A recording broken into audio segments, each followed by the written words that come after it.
It's a curve of funny.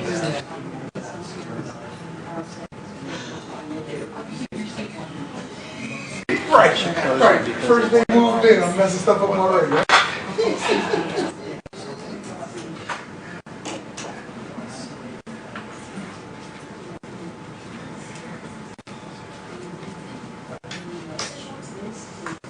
can't want to spend any more money on this building. No, it's a real estate.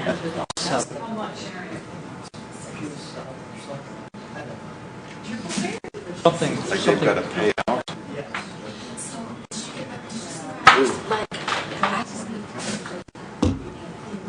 Oh yes. Yeah. Not only. I mean the saving.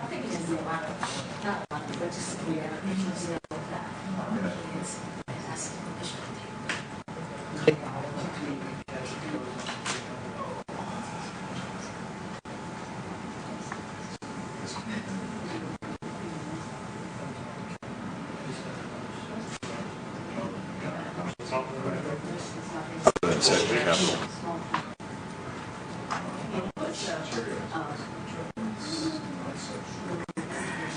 Normally funding.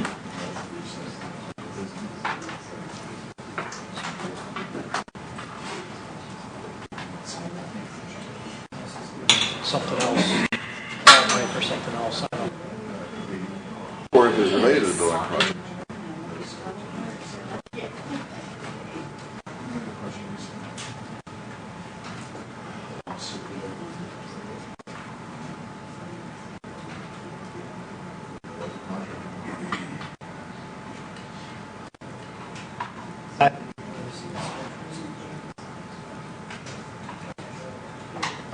We were waiting to do the front.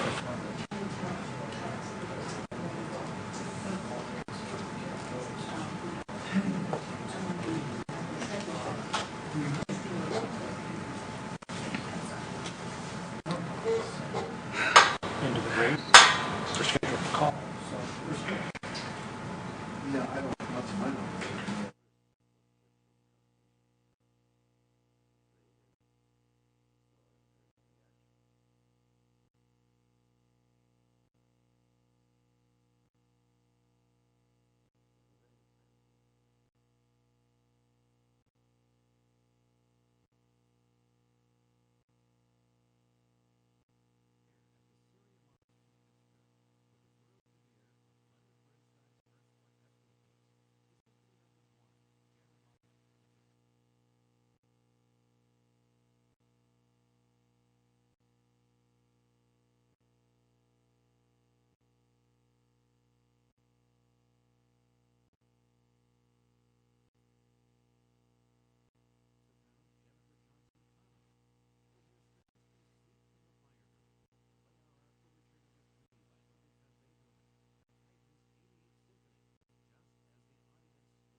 But just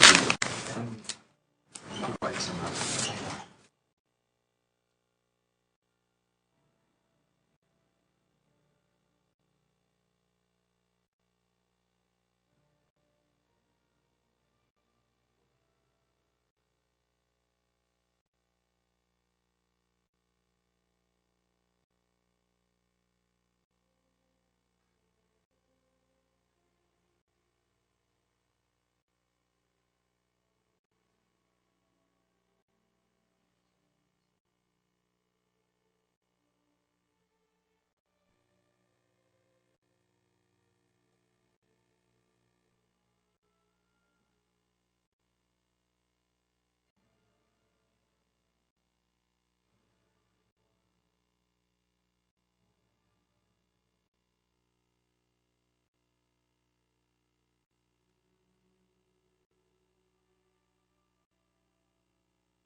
For our tardiness, I call to order this agenda-setting meeting for the Woodland Hills School Board for the month of June 2019. Ms. Pugh, will you call the roll, please? Mr. David Graves. Present. Ms. Sharday Seligson. Present. Mr. Jeff Hanchett. Ms. Terry Lawson. Present. Ms. Ronna Curry. Dr. Jeff Hildebrand. Ms. Paige Strasbaugh. Here. Mr. Mike Belmont. Here. Ms. Jamie Glasser. Present. Please stand for the Pledge of Allegiance.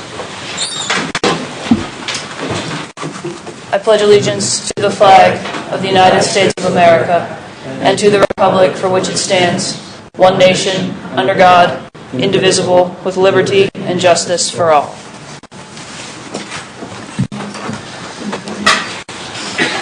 The board met in executive session this evening to discuss legal personnel and school security matters. Next week, we will accept the minutes for the agenda and legislative meetings for May. Any questions or additions to the minutes at this time? Okay, seeing none. Mr. Harris, you have announcements. Just one. I want to thank everyone who came out to celebrate the high school graduation. It was a great time. It was my first graduation along with Dr. Woods and Dr. Pennyman, for us being here with the board on stage, greeting all the graduates. We graduated 95% of our students, which is the highest number in about almost the last decade. Great meeting families and the students. And like I said in my speech, it's always sad because you get to know the students over the course of, that year, and now they're gone. They're young adults, and they're often doing what they want to do and what they need to do. But once again, I want to thank everyone who volunteered, the staff who was there, all the speakers, Summer Lee, who's our guest speaker, the board members who showed up just to shake everyone's hand. It was so crowded on the stage, trying to get to the students and all the tears, and it was a good time. But now we have to get back to work and work on next year's. But I want to thank everyone who came out, Dr. Woods, Dr. Pennyman, all the board members, Summer Lee, all the students who spoke. It really was a heartwarming time seeing all the families there. Parking was crazy, but it was a good night. And I want to thank everyone who came out, and I'm so happy I had the chance to experience it. Thank you. Okay, we also have an announcement from the Hugs group about the drive and dine this Friday at Wilkins. There will be an opportunity for fundraising through the Jim Shorkey Auto Group. They will have vehicles there, and anyone 18 or older with a valid driver's license can test drive or ride in a vehicle. And for each ride, Hugs gets $10 per ride, up to $2,000. It begins at 5 p.m. at Wilkins, and there is family fun to go with it, including a movie that will be screened at 7 p.m. I believe it's Disney's Moana. So please come out and support that event on Friday evening. Does anyone else have announcements? Okay. Seeing none, I don't believe we have student speakers this evening. But we do have several presentations, beginning with RBC Capital. Hi, Mike. Welcome back. I have a one-page handout.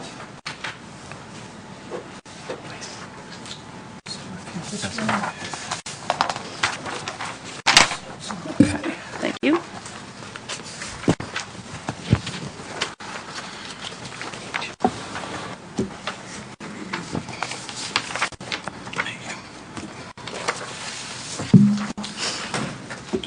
Well, good evening. It's good to see everybody here. I, along with Chris Brewer from Dismore and Scholl, your bond counsel, are here to kind of give you an update and a state of the financing, if you will, on the what we're calling the third step out of four out of the plan of finance that this board put in place. It's hard to believe, back in 2017, for the financing of the two projects, the intermediate school and the high school. If you take a look at the handout, looks like everybody has one. So far, we have taken steps number 1 and step number 2 back in 2017 and 2018. And at that point, we've raised about $55 million for the capital projects and some restructuring for either capitalized interest or restructuring of the existing 2013, which was in lieu of capitalized interest, which the board decided that they wanted to do. So with that, we're due to take the next step here and do a $10 million bond issue, taking advantage of the bank qualified bond issue. This will be basically half restructuring of the 2013 issue and half of money that will go toward the project. So it's about 50-50. This is right in line with the original plan that went in place in 2017. I can tell you without any hesitation that the timing of this particular bond issue, what we're calling the series of 2019 bond issue, could not be better. Interest rates from the first of the year have basically dropped almost 0.7% from the first of the year through today. Just to give you a little idea of how that impacts this school district, I met with Mr. Gigalotti in mid-February, ran this exact schedule for him, and updated this again yesterday. The differential in interest rates from February, not only from January 1st, but from February to today, is $1,039,000 in interest savings. So just the nearly 0.7% drop in interest rates is saving this district over $1 million in interest on this bond issue alone. So it's really, perfect timing. We would all love to take credit for it, but now's the time. We had to wait until now so that we were closer to September 1, 2019, and now is the time that we had slated to do that. So the plan is to go ahead and sell the bonds next week. You don't need to do anything because everything's already been authorized. We're just here to kind of let you know what's going on and answer any questions in the meantime. And then the bonds will close sometime in the middle of July, and we'll keep to this schedule. The last piece, and again, I'll come again probably at your November meeting to let you know, we'll be taking the fourth step under that original 2017 resolution. We'll be issuing the last part of it so that will close in January of 2020, and that'll be approximately a $20 million bond issue, and that will finance all the projects that you authorized, or, I'm sorry, all the money that you authorized under that 2017 resolution. Up at the top left corner, that number is projected to be $84,524,000. So that could change based on, what happens next week. That probably won't change too much because we're so close to the interest rates there, but that could also change dependent on where interest rates are in late November when we close in January. And then from there, that will be the pot of money that you authorized. If there's anything more that you would like to do as a board, maybe in 2021 or thereafter, or any time thereafter, you'll have to get together and decide, maybe when bids come in, and pass another resolution or discuss it. But this is step 3 and then step 4 at the end of the year. So with that, I'll answer any questions. Does anyone have questions for Mr. McKeag? Okay. Thank you very much. Okay, thank you. Appreciate It's being here. good to see everybody. Okay. And with that, that moves us on to the presentation from the Yonder Pouch Group.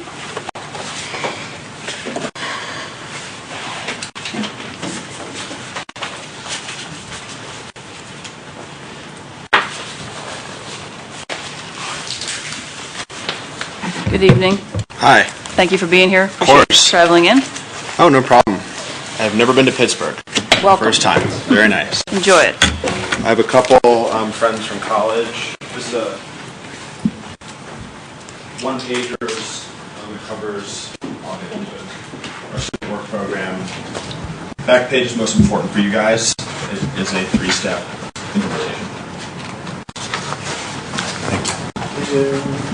Thank you. Here you go. Thank you. Do you mind if you guys share? No. I'm going to refer to it. Would anyone like to be a brave volunteer and be phone free for the next 10 minutes? What's that? Yeah? All right, you got to turn your phone off. Save battery.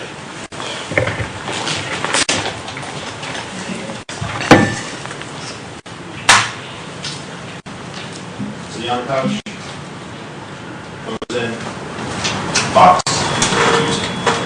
Very simple. Can I see that for a second? My name is Benji Spander. Thanks for having me. I work for Yonder. I was the first employee of Yonder in 2015. I was living in San Francisco and met the founder who conceptualized the philosophy of phone-free spaces. And it was very interesting for me to meet him and learn about Yonder because this is in the middle of Silicon Valley, where everything is, what's the next app? How can we put education on screens? And let's be more efficient at all costs. He was going completely counterculture to everything that was going on around us with Google and Facebook and Instagram and Snapchat. I found it very interesting, so I joined the company. A guy named Dave Chappelle made Yonder famous. In 2015, Dave Chappelle came back to comedy after a 10-year hiatus. He said that he would not perform without this product. We added Chris Rock, Alicia Keys, Amy Schumer, the list goes on. The founder tasked me with figuring out how to make this work in schools. We were getting contacted by hundreds and hundreds of administrators per month expressing a serious problem with respect to cell phones in schools. 4 years later, we're partnered with 1,000 schools. I manage a global team. We have people in London, France, Milwaukee, San Francisco, Denver, and just hired our first staff in Australia. Australia, New South Wales specifically, France, and Ontario in the past 12 months have introduced cell phone bans country or statewide in schools. They don't get into lower grades or bullying. There's one reason, and it's mental health. We have one school in Pittsburgh. It's called Young Scholars, Western Pennsylvania. It's a charter middle school. Our highest concentration of schools is in New York City. We are partnered with 120 Department of Education schools. What happened was, when Mayor Bloomberg was in power, there was a cell phone ban across New York City public schools. As a student, you could not bring your phone into school. Parents pushed back over time, said they wanted their students to have their phones before and after school. Mayor de Blasio lifted the ban. Students could then bring their phones into New York City school buildings. Principals tore their hair out because they were used to a phone-free environment. So they called on us. I moved to New York City, built a team in New York City, and I'm now representing all of the schools in the Northeast currently. This packet includes a one-page on our products and services. Second page is a school referral directory. These are the top Yonder schools in the world. The one that I would recommend for you guys to speak with is San Lorenzo High School. It's the second one on the list. Allison Silvestri is one of the best Yonder principals in the world. They are a 1,400 student Title I school, 80% free and reduced lunch, just outside of Oakland, California. Followed by that is a parent letter that we send home to all parents. There's frequently asked questions on the second page of that. And then on the last page, I believe it was maybe Mr. Harris who asked me to provide an outline of the implementation plan. I think that you all have been looking for a solution for cell phones at Woodland Hills High School, but it's really about what we do in practice. We bring a whole team to the school. We will get an Airbnb in Pittsburgh. We will be with you guys for 4 days. We'll present to students. We'll assign them pouches. We will meticulously check every single pouch for signs of tampering or damage. That is key to you having a sustainable, strong foundation of a phone-free school. We come in, we number these, we assign each student their own personal pouch. We have a Google Sheet with drop-down menus so we can quickly put in the student's name next to the number of pouch they receive. We might have something like 4 lines and 2 of our staff per line, doing this on the first morning after we give student presentations. The following morning, we're back again. We check every single pouch for quality. We've gotten it right. I failed at this probably 20 times in a row. Past 2 years, almost every school is successful. We have an average damage rate of 5% in the first 24 hours. Those students, in most schools, the most effective way is that we confiscate their phone and pouch, turn it over to the administration. Parent is called, parent picks up the phone, parent pays $10 for a replacement pouch. It stems the non-compliance very quickly, and in the long run, you're going to see a phone-free school. We want to do all the heavy lifting for you. Okay. Any questions? Who has questions? Have you noticed, and this is geared for students, but have any of your schools used this for staff? Oh my God, I thank you so much for asking. I just came from Jersey City. We were doing student presentations before next school year for a charter school of about 500 students, relatively small. The principal is requiring all teachers and students to be phone-free for the duration of the school day. So I encourage it. I recommend it. Teachers are adults. They need to communicate with the principal. We ask them to use this because what we've found in society is a lot of the issues that we're seeing with cell phones stem from adults' poor etiquette with technology. When you see kids in strollers at age 2 staring into a screen, at that moment they're becoming conditioned. They grow up into teenagers, and you walk into any public school in the United States and see phones everywhere. So, yes, we have teachers write their names on them. It's great for modeling. When we present to kids, they're always a little bit, there's some kids that are very interested and think it's a great idea. Most students obviously are not overwhelmed with joy. So The last question kids have is, okay, fine, I get it. What about my teacher? And we turn to the teacher and say, what about you? So you referenced your California school, St. Lorenzo? San Lorenzo, yeah. San Lorenzo, which is comparable, I guess, to ours with Title I. What was their pushback as far as safety? Because that's going to be the number one argument everyone's going to have here. I don't feel safe without my kid having access to their phone in school. Sure. So what kind of plans have you suggested to go along with this? I have a sarcastic but I think truthful response first. The emergency wasn't invented after the cell phone. So if you look in any school's INVAC or EVAC process, it never involves students having access to a cell phone at all. I don't think you would want kids checking Twitter to make sure it's safe outside, for example. In our frequently asked questions to parents, it's all about safety first. Kids get to safety, and at that time, once the situation is understood, we can unlock the kids' phones in a tenth of a second, and they can contact their parents. It also helps tremendously with administrative messaging to the parent community. You have kids texting their parents rumors constantly. When there's a fight, when there's a disagreement, when the teacher says something that's misinterpreted, you have kids going, Mom, teacher said this, or teacher did that. And the administration has lost control of messaging to the outside community.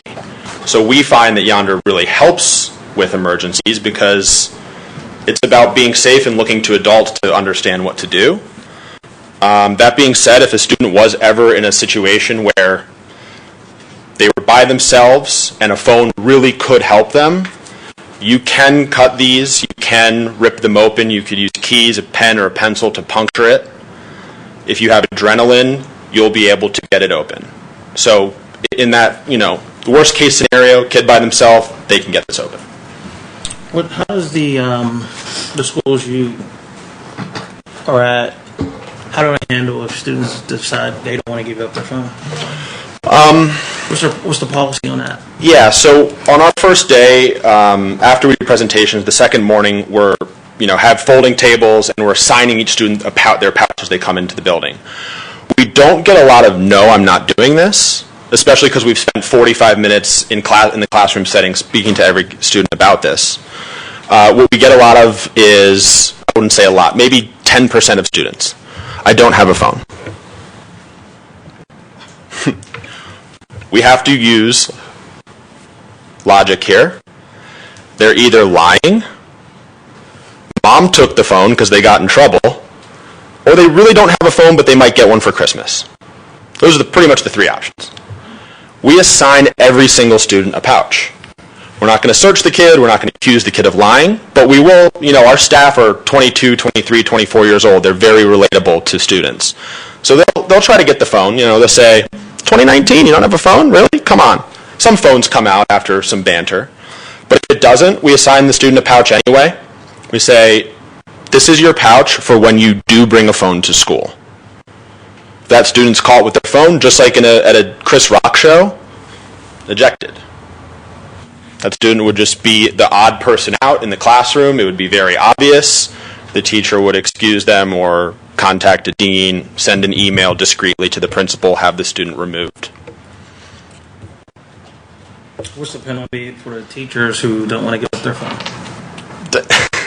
That's up to like. I'm saying in the schools that you deal with. Yeah. The teachers who decide I don't want to give up my phone. We don't hold the teachers accountable. We kind of look to the administration to do that. Another thing, when we log the students into our spreadsheet, we will color code and identify students that say they didn't have a phone.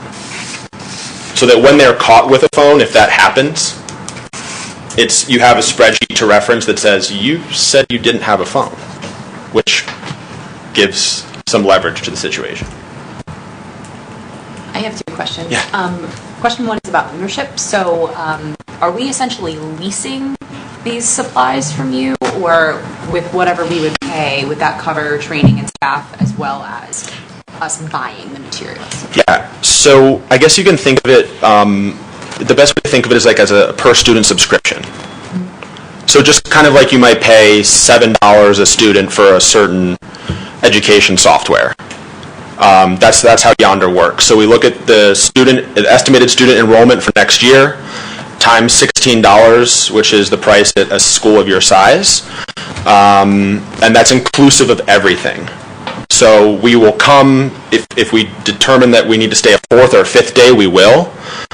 We want to make ourselves available for parent meetings, freshman orientations, any touch point that we can get, I will drive 6 hours and be here for, because what I've learned is that the more people know, the more questions that get asked, the more comfortable people get with Yonder. So that's, I can work with Mike and say, you want me here in July, you want me here in August, whatever we can do before that first launch day, we would love to participate in. So say we go with Yonder and then 2 years from now change our minds. So do we return the pouches and supplies back to you? Yes. So would we be paying an annual contract of sorts then? Yes. Okay. It has a start. It's an ongoing cost. Correct. Most schools start on July 1st and end on June 30th for the Yonder program. We have an 88% retention rate from last school year going into this school year, which is very strong because we didn't really get this right, admittedly, until the beginning of this year. When every school we launched was effectively 99% phone free in the first week or two, and saw immediate results. Like what we always see is an immediate decrease in the number of failures across the student body. So you'll see Fs in a school go from 200 to 100 in a term. You'll also see behavior referrals fall off a cliff. We think what we're finding is that this is creating a lot of anxiety, and there's a lot of behavior referrals that happen from an argument between teacher and student about a phone. So you said it's $16 per student. Is that the cost every single year, or does that cost change year to year? Good question. So we have a referral program. If Woodland Hills refers Yonder to another school, we will lower you to the next price tier, which is $12. We also are very generous and are open to negotiating with schools. If schools don't need there are some schools that just do this perfectly in their sleep. Those schools are paying $4, $5, $6 a year, and that really just covers our free replacement cost. So we will send free replacements. We will upgrade them. We've upgraded our pouches twice in the past about year and a half. This is a prototype we made for FedEx. All FedEx employees at the Newark, New Jersey hub, the warehouse, are required to use Yonder. It's a secure facility. So employees walk in, they have their Yonder pouch with them from home, they use the device, they put their phone in, they close it. This is for safety, this is for productivity, and this is for the privacy of the customers whose boxes they are handling. This is heavy-duty one. This is a new pouch that we're currently developing and going into production on in about 2 weeks. This is for our toughest schools. We do work with some of the lowest performing school districts in the country. Naturally, they have some of the worst cell phone problems. This is just a much stronger pouch that is much more difficult to damage. This is going to be used in our courts and toughest schools that really need it. So all of this is included in the annual fee. So if we determine you need this, we will swap it in, replace it. Maybe it's just for 50 kids, We see a 5% damage rate, so you might have 60 kids damage their pouch in the first day. We could make this available for them. So my second question is about damage. So you said that the pouches are rippable, basically. What would stop a student from just rigging their pouch? Cutting it and putting Velcro or safety pinning it or whatever, so that they can still use it. Great question. The first 10 schools I launched in New York City in 2015 failed. What does that mean also? Half the kids ripped the pouches open in the first second. We had no staff. We had no presentations. We had no process by which to assign and check the pouches. So we were shipping these to schools. Admittedly, this was relatively irresponsible at the time, but we had 3 employees, and we were doing what we could. We would ship these to New York for purchase, and as the kids came in, they would just take their phones, lock them, hand them back. There was no accountability. There was no numbering system. Kids go, they don't know which pouch I have, so I'm going to cut it open. So the past 3 years, I've been working on how to completely mitigate that, if not eliminate it.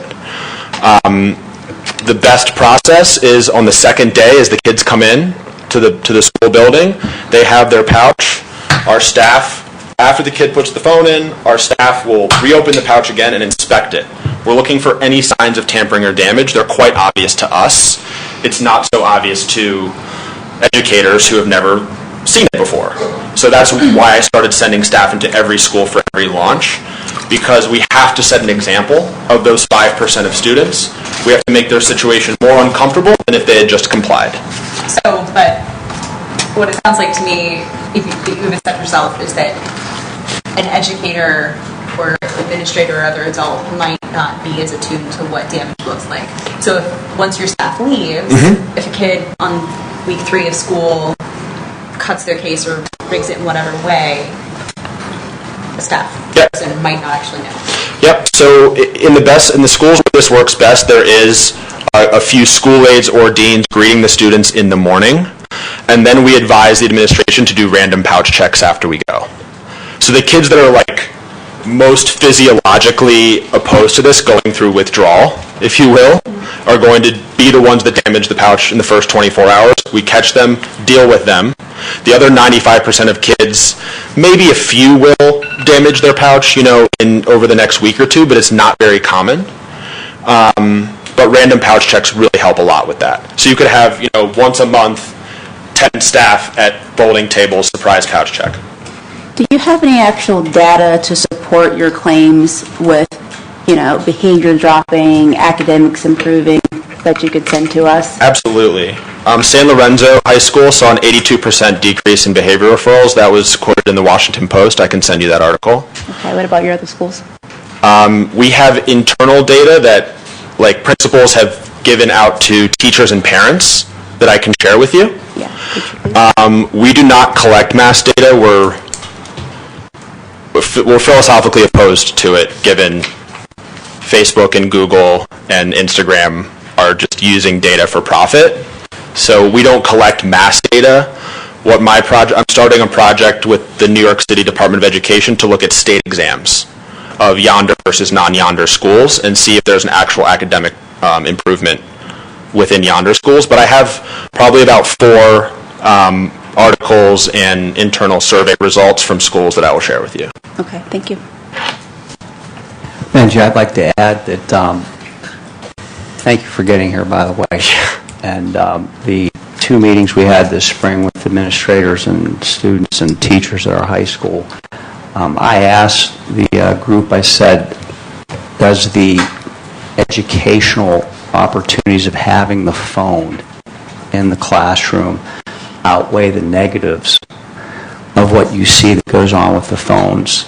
And to a person they said, get rid of the phones. We don't need those for education. From a safety standpoint, David, you brought that up.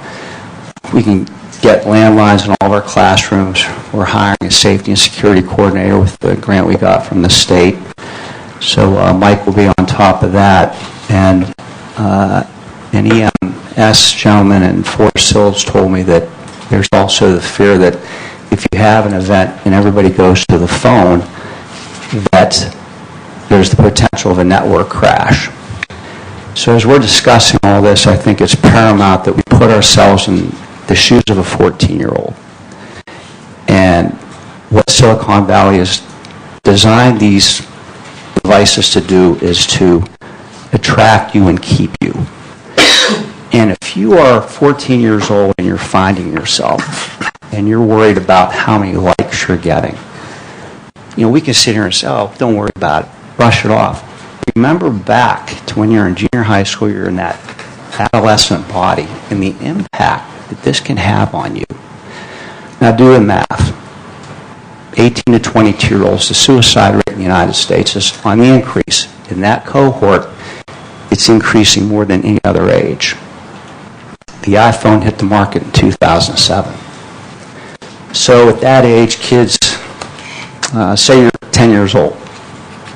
Now you're around phones. Now those kids are about 20, 21, 22 years old. My admonition is we have to take this seriously. We haven't yet figured out the long-term impact of these things. We really haven't. We have not. Nobody has. You're hearing people talking about trying to get our attention with this. People who worked in Silicon Valley who are now outliers saying, they're putting up websites, establishing companies saying, hey, we want your attention. You've got to understand how these things started, and these are where we're going with it, and it's not good. It's not good. The worst thing we could do is to not do anything next school year. To sit here and think that we're going to limp through another school year thinking we can just do what we've been doing, manage the way we've been managing, it won't work. The frustration level with the people, the teachers and administrators I met with is palpable. They want us to do something. And my largest takeaway from our meetings was these devices are a distraction to learning. And in conjunction with that, you know what I fear? Our kids might be learning somehow, but then they get out of the real world, they're going to a college, they're going to a job interview, and their interpersonal skills. Like this. They know a lot, but they can't sit there and relate to the person across the table. Where are we leaving our kids? We can't continue to do that to them. In my opinion, I think that's a real problem. You have your face buried in a screen. Every second you're doing that, you're losing an opportunity to get better at relating to the person next to you. We've really gotten good at being alone together. That's where we're at in a lot of contexts. The classroom, when you're out and about, you're supposed to be socialized, and everybody's like this. It's not healthy. We all know that. That's common sense. So I'll close by saying I hope we as a group come together and do something for this upcoming school year, not plan to do it the next year. Do it now. Thank you. Thanks, Mike. Mike, can I ask you something? Yes, sir. Something sits with me where it seems a little archaic to just pull cell phones from everywhere.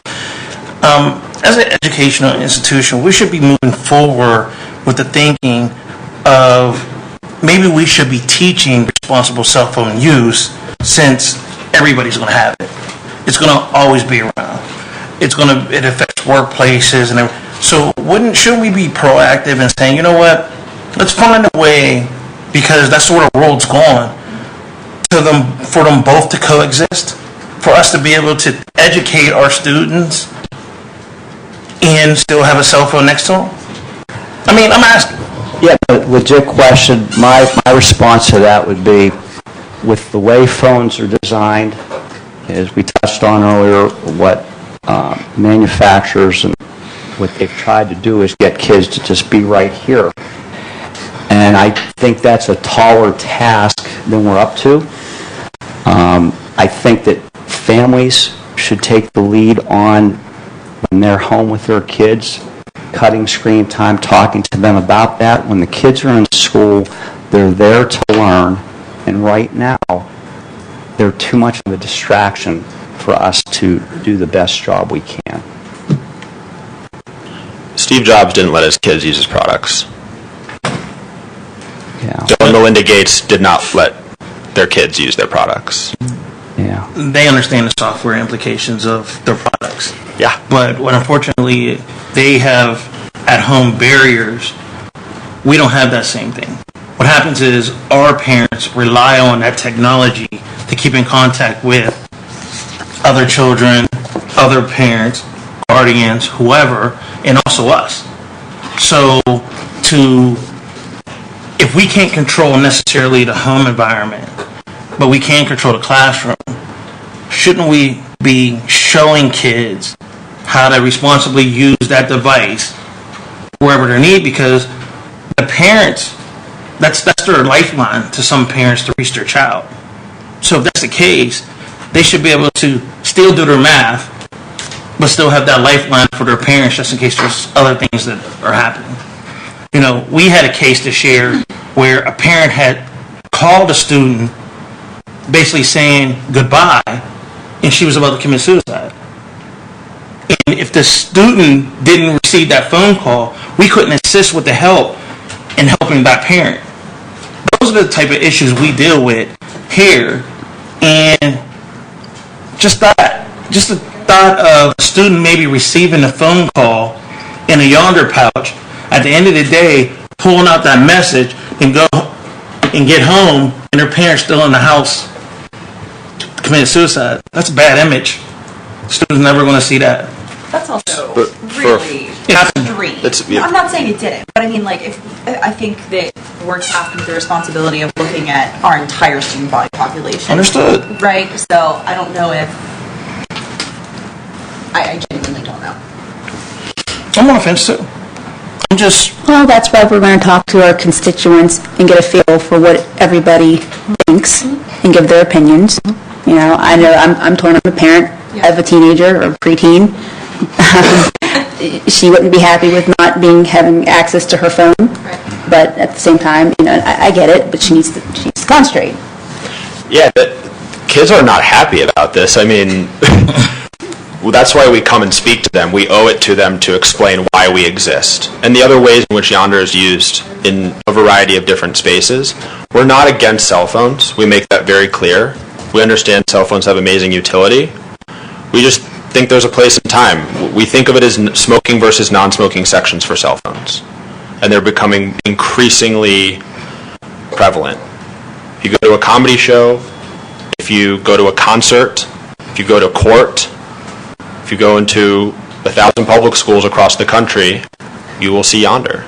It seems a little bit weird, I know, but it's extremely practical, and it's really the only way to meet everyone in the middle and say, hey, parents, your kids are going to have their phones before and after school. While they're in school, they're here to learn. Right, and I'm sure have you guys did any work with, say, like a safety coordinator as far as making a plan, putting a plan in place, maybe even like certain times of the day where you're using a couch, maybe it's not an all day? We have a fair amount of schools, especially in the Midwest, that have Yonder only as a classroom solution. So when kids enter the classroom, they grab a pouch, they put their phone in. When the bell rings, they get up, they unlock their pouch and leave that pouch in that classroom, get a new one in the next classroom. I have seen schools struggle with that model too many times because of the variance in classroom management that is inevitable. 10 teachers say, I'm a cool teacher, I don't care. And then that tips the foundation and snowballs into the other classrooms, and the kids say, well, that teacher doesn't make me do it, why not? It has to be a building-facing, administrative-facing thing. Let's talk to the administrator about it. Dr. Willis, since you have the biggest building, do you have anything you'd like to add to this conversation? We don't want to put you on the spot, though, so if you want to talk about this at a different time, we can do that, too. I mean, we can talk about it in committees, we can, do whatever, so. But if you have thoughts now. I'm sorry, I apologize. You just want to be here all night. I know, right? I apologize for putting you on the spot. My life is on the spot. I got the same questions Mr. Graves has as far as what are the repercussions, what are the consequences for an individual who doesn't? And then, as we know, we have a high population of students with special needs.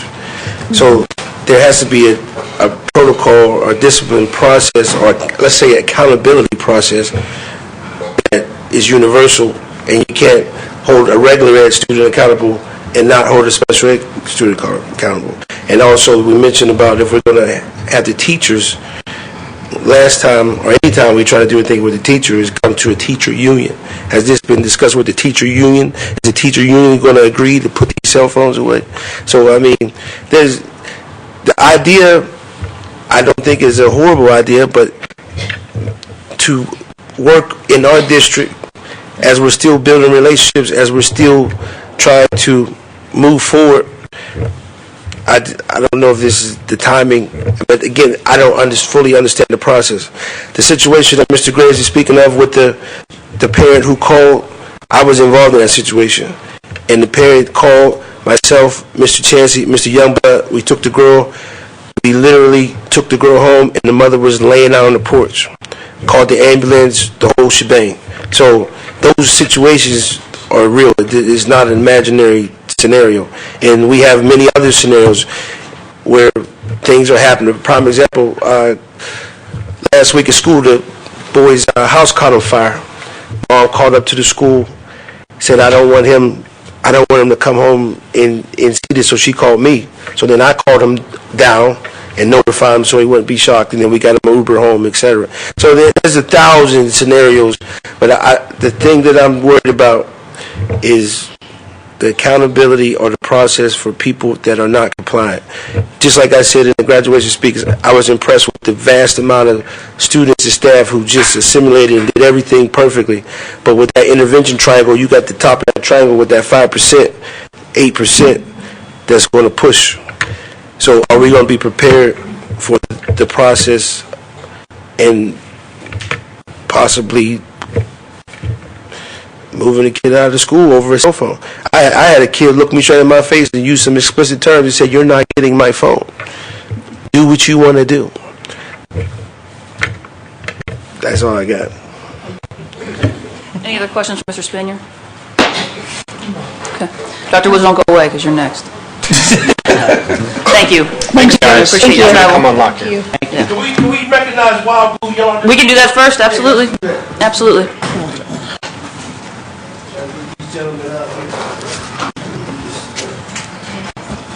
Yeah, thank you. Thank you. See you. Okay, thank you. Thank you. Thank you. Thank you. I'll send you some stuff. Thanks. Is there not an intro? I'm the intro for these guys.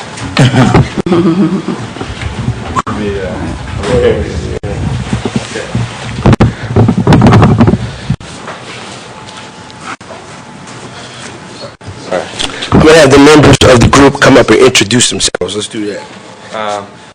Hi, I'm Benito Contreras. I live in Churchill. I went to Woodland Hills and I graduated last year. Hello, I'm Joe Hodges, and I'm going into 9th grade next year. I'm Eli. I know most of you. I just graduated. These three gentlemen are current high school and former high school students who already had a group formed. And through being inspired or just being touched by the challenges that we face as a district and as a community, they choreographed, produced, wrote a song, and they asked administration, myself, Mr. Graff, could they make a video? So I said, okay, how many kids you need? I'm thinking like 50, 60. He said, about 300-500.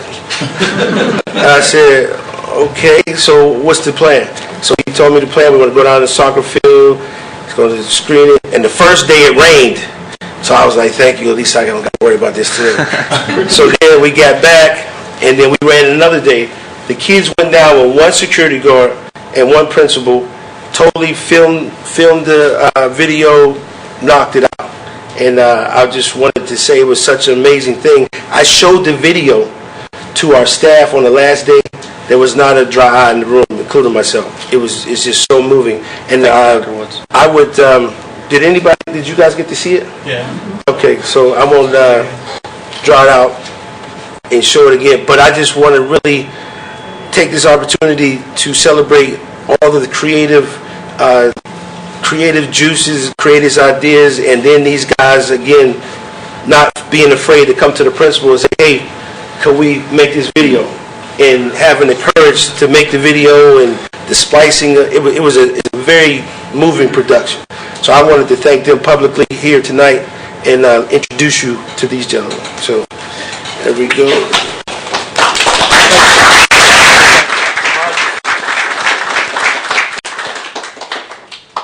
Mr. Contouris. Yeah.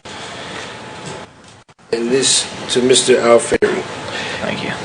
The certificate reads, please accept the certificate of appreciation on behalf of the school board directors and the superintendent, assistant superintendent, administrative team at the high school. We would like to recognize you for your creative talents, empathy you have shown towards your fellow classmates and friends. Thank you, Dr. Thank you Woods. again.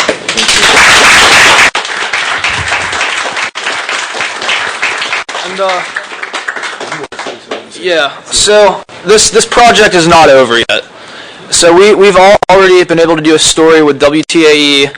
We did an interview with the Trib today. I'm in touch with the Post-Gazette. But I need to ask everyone here, we need to drive this in the media as far as we possibly can. Because it really is a moving story. The final scene on the football field, those kids are never going to be in the same place together ever again. I mean, this how everyone was brought together. It was one of the greatest experiences of my life, and I think that it can really help us make a positive step. And if it can help us, who knows what it could do in Chicago and all these other places. So what I'm asking everyone here is if you have any media connections or just any way, even reposting it on your social media accounts will do more than you know. And I really don't want this to end after a week. Oh, that was cool what you guys did, and that's it. I think that this project has potential to really become a national story. And anyone that would like to assist me in doing that, I would be eternally grateful. And that's all I have. Thank you very much. And if you watch that last scene that he's referring to, where half the soccer field from the 30-yard line to the 30-yard line is full of students, there's students from all 12 neighborhoods. It wasn't just one neighborhood. And all the 12 neighborhoods that normally have their issues and normally have their battles, they're in the video holding these guys up. They're in the video dancing. They're in the video, having camaraderie. They're in the video showing school spirit. And that's what we talked about. We want to bridge the gap between our 12 communities and come together and be one. And that last scene that he speaks of in the video is a perfect example of what we've been trying to accomplish. And these gentlemen brought it all into a beautiful musical illustration. So I don't want to clap again, but I appreciate you. All right? Thank you, guys. We'll clap again.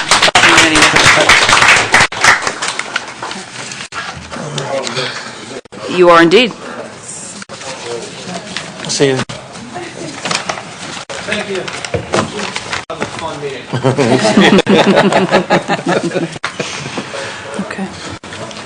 Okay, so I'm not going to draw this process out. I submitted to the board. You guys had the opportunity to look at it to the community. I'm just going to give you a background of what we had to do to develop this plan. And the reason for the plan was not so much of things that were going wrong. The old system was the school performance profile. And now the school performance profile is no longer involved. So now we have the Future Ready Index. So when switching over to the Future Ready Index, we had to update our already current improvement plan to the new system. So the TSI stands for Targeted School Improvement, and this for the junior and senior high.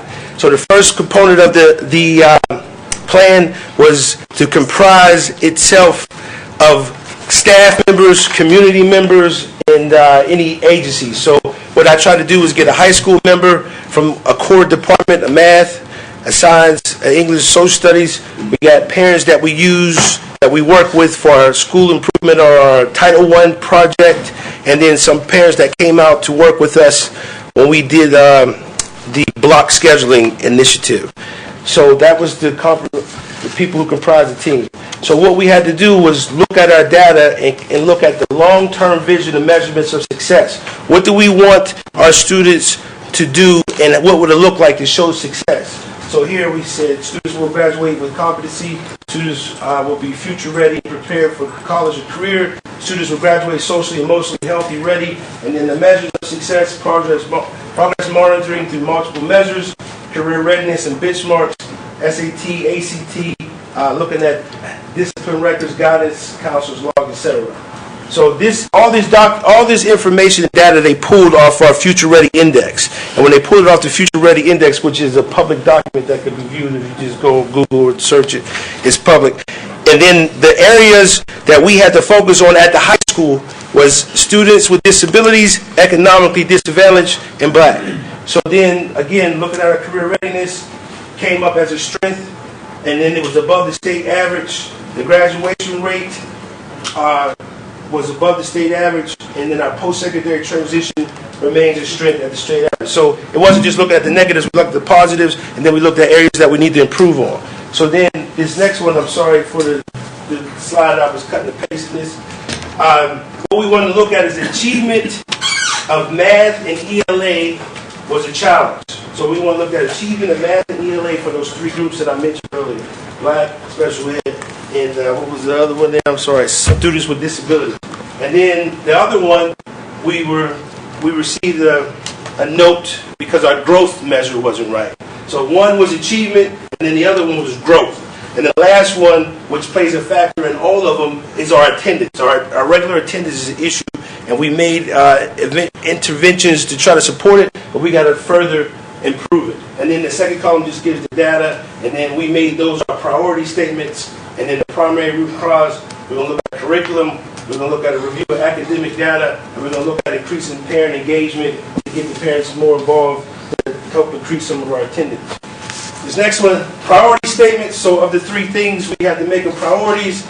We're going to look at the effective data practices, the student-aligned, effective, executed, and culturally relevant curriculum. That was a key point for the three subgroups that we have. We want to make sure that we have culturally relevant curriculum and pedagogy. And then the last one is the school-wide climate sustainable only through cooperative efforts from the school, the staff, community. And then again, the rationale why we chose those is in the middle. And then the outcome category focus on continuous improvement instruction, provide student-centered support systems, and provide student-centered support systems that applies to both. So then next one, we looked at the goals, effective data practices and the data teams led to the high school students. The measure, fully instituted data team process to ensure 100%. And then what we're going to look at it, we're going to look at it quarterly. So basically, I've just kind of like summarized what the plan is. So we have to read through the whole thing because it was like 30, 40 pages. Standards aligned, effectively executed, again, culturally relevant curriculum. So if you look, you get the initial statement, you focus on the three things, and then you go through the document and you focus on those three things and you talk about how you're going to tackle or address those three things. Positive school climate, define and utilize a clear data system in the building's implementation of the PBIS, increase parent participation in PBIS. We looked at it again, complete 100%, create sustainable best practices, complete review of current PBIS data. Next year at the high school, we're going to form a PTA. You two people out there, we're going to form a PTA at the high school. We need you to join. I'll be announcing meetings in August, so we look forward to you coming. All right, we want to get that out there.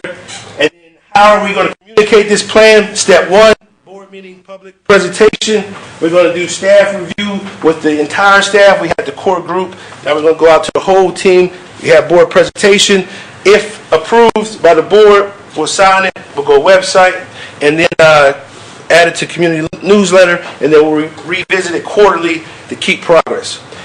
I want to thank the improvement team members. I want to thank Ms. Lawson and Dr. Centric from the AIU.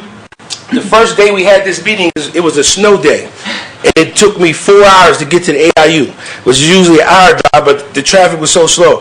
When I got there, I was like, I went too far to turn back. When I got there, I was surprised that Dr. Penny was still there, and a couple teachers were there. So I'm like, we're here now, why should we leave? So we literally trudged through the snow to get there, and we met every month from that February, and the AIU came in and said we were the first school in the entire, on this side of the state, to complete a thorough plan, that they used our plan as a model. So, and then we were first. I'm sorry, she was second. I'm first. And I'll let him have that. We were first, but we'll let him think. Clausen, who was first? We were first. All right. So it's not a competition, but again, it just shows a level of commitment to the staff members and the community members that we are trying and we want what's best for our kids. And this was not a task that we just set aside and we just half-heartedly did it. When the AIU people told us we were the first to submit it, Carson and I looked at each other like, really? Really? And actually, they're using our plan as models for other plans. And the other schools, I'm sorry, you guys out there, the other schools had to put extensions. if approved tonight, we can submit ours and meet the original deadline of June 30th, what was established. So are there any questions about what we just discussed?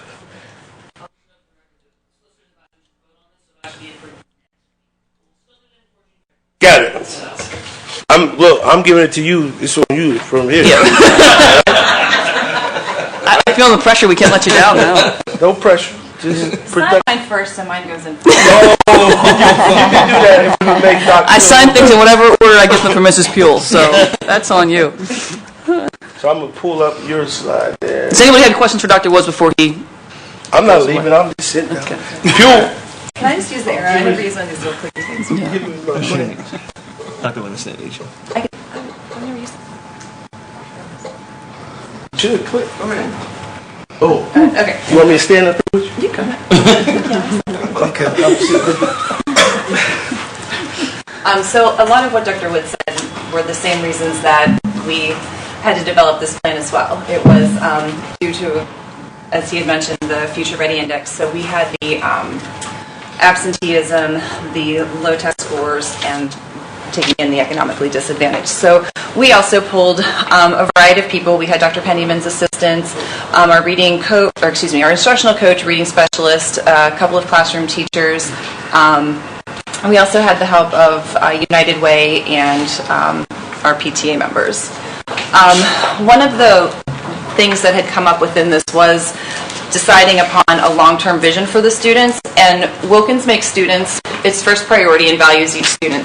We provide each student with an excellent educational experience that is driven by the highest expectations in a safe, secure environment with a challenging curriculum, and prepares students for meaningful participation in all facets of society. And some of the measures of success that we want to make sure that we're meeting is that all students will have access to rigorous curriculum and meet the academic targets as identified by the PA core standards.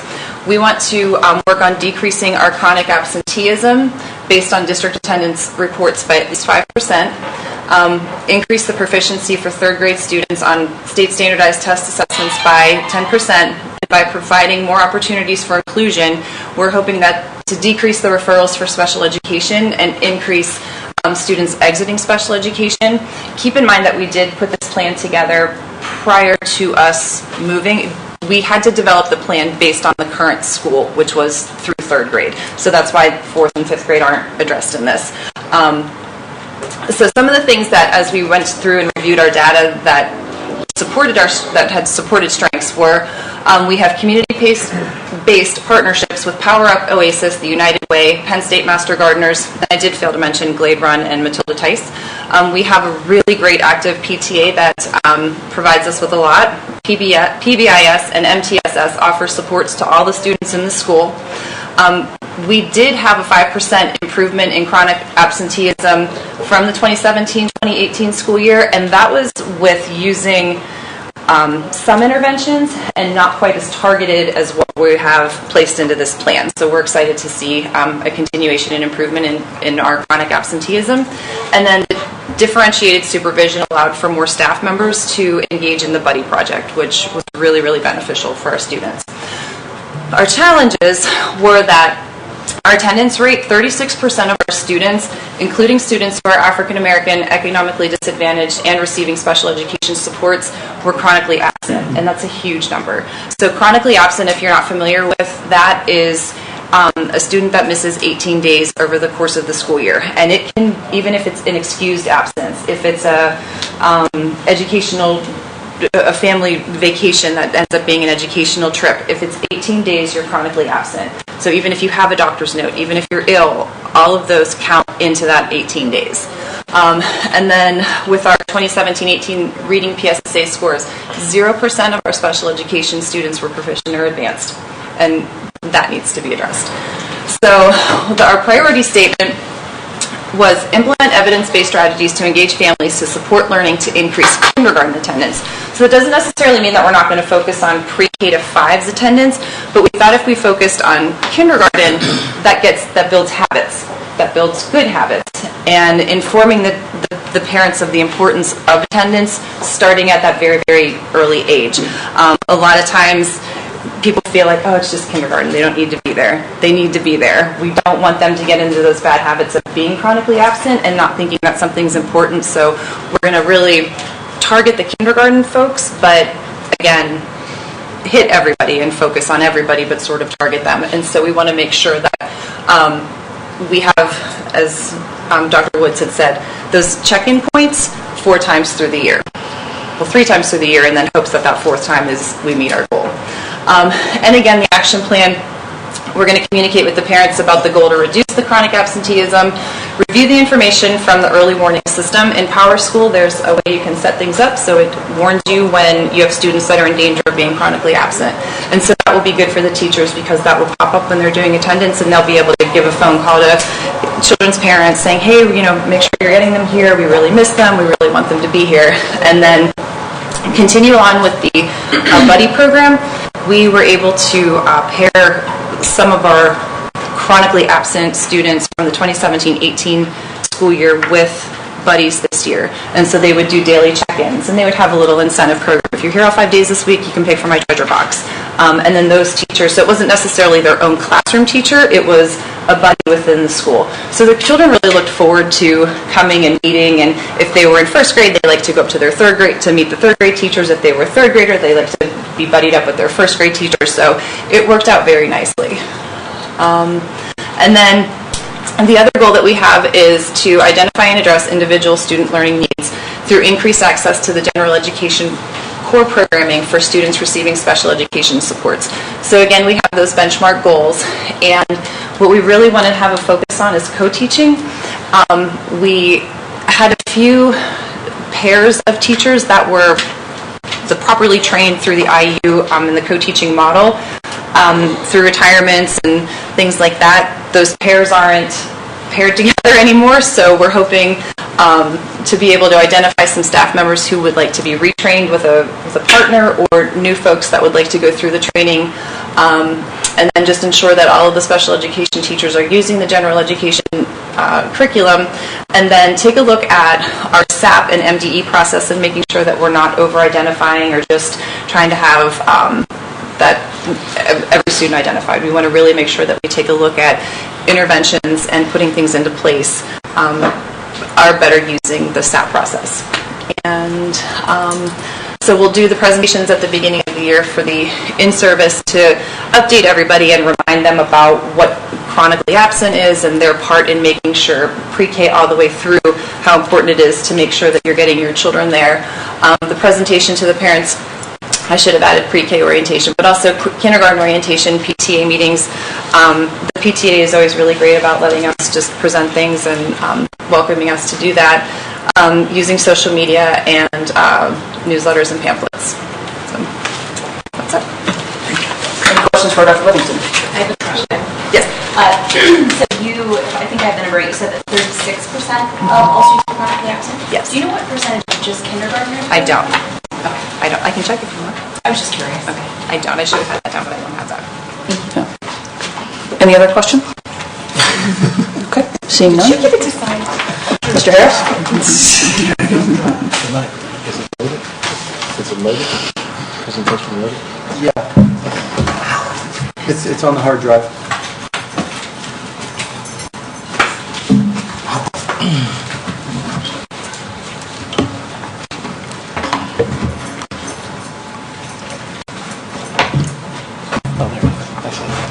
It's on a toolbar on the bottom left. What do I do? Oh, I'm trying to get this on.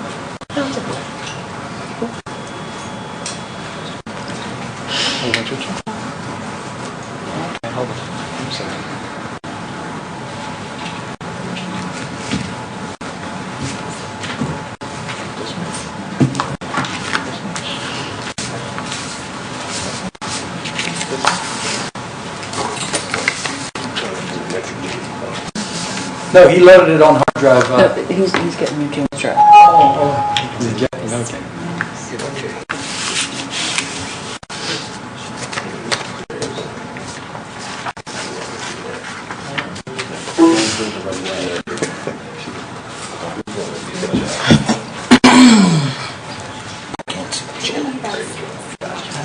Can you see that? You got it in front of you. Okay, you have in front of you, you should have copies of the budget printout of the presentation. Okay, because some of the numbers are a little hard to see. So, okay, so this is the draft that we're going to present for the budget approval process, 2019-2020. We've had a number of budget workshops where there were questions asked, and hopefully within this last presentation, the questions are going to be answered. So, there was a question about breaking out or opening up the various areas. Here's a breakout of all the areas, subtotals that go into the totals for instruction under the expenditure areas by function. The the first column, 2016-2017 audited, 2017-2018 audited, and then we go into this year with the 18-19 budgeted expenditures. The next column over are the expenditures projected, and then the budgeted for next year. So it's broken down by various subcategories for your review. Okay, the expenditure comparison by object. Once again, we're looking at the general fund 100 to 900. The 100s are salaries, 200s are benefits, where the predominantly major expenses are. And if you look here, charter school costs are total down the bottom. There's always a question of what are we paying and being charged for charter schools. Those are listed down here. Expenditure analysis by projected comparison. The wages, we have a decrease for next year projected at $1.3 million. We have an increase for our benefits, health, dental, life, short-term disability insurance of $336,000. Our FICA and retirement, we have a decline of $141,000. Supplies are down $97,000, and so on. Once again, there was a question about our debt service. That's being answered here, which is $2.5 million, which is offset by capitalized interest and revenue. We have an increase in our charter school tuition of a little bit over $1.5 million. Our transportation services, even though we do have some savings, they're going up $429,000, and our special education services are going up $392,000, but these are all projections based on current numbers. Our budget cuts, it's a little hard to see, but you have the paper in front of you.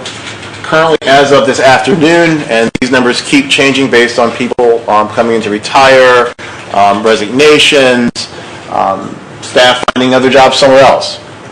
We have $1.2 million in K-6. That's 11 teachers plus 3 retirements. Secondary teachers, 1.5 plus 6 retirements, which is $1.2 million. And throughout, we're looking at a reduction in 3 guidance counselors, 1 nurse, 2.5 secretaries, paraprofessionals, and so on. The questions that came up before was the substitute costs, which we believe we could have a reduction of $743,000, which is a major hit to us, but we feel with proper management at the school-based level, we can achieve this number. On the other column, we're looking at the removal of the Peaceful Bus Program, where we will do something else in that place. And then over here, the implicit bias, Awaken Pittsburgh and communities and schools. Originally, that was a $200,000 just lump sum budget spot, but we've broken it out. These are the actual costs. Implicit bias out of the University of Pitt was $97,000 and some change. Awaken Pittsburgh, $17,200, and communities and schools was at $92,000. And that's a little bit over the $200,000 that was budgeted, I think, by $6,000. It was a little bit over what was actually budgeted prior year. We're looking at a reduction of one SRO at Rankin. We are looking at adding that person back into our school network in another capacity, but that's for another conversation. We're looking at a reduction of 1 Churchill SRO at the high school, Forbes Road, CTC. Based on current numbers, we had 20 or so less students. We do have a savings of gasoline and diesel of $83,000. We changed a dump truck need for a pickup, which offered a savings, and then security services, a reduction. That gives us a total estimated savings of $6.5 million.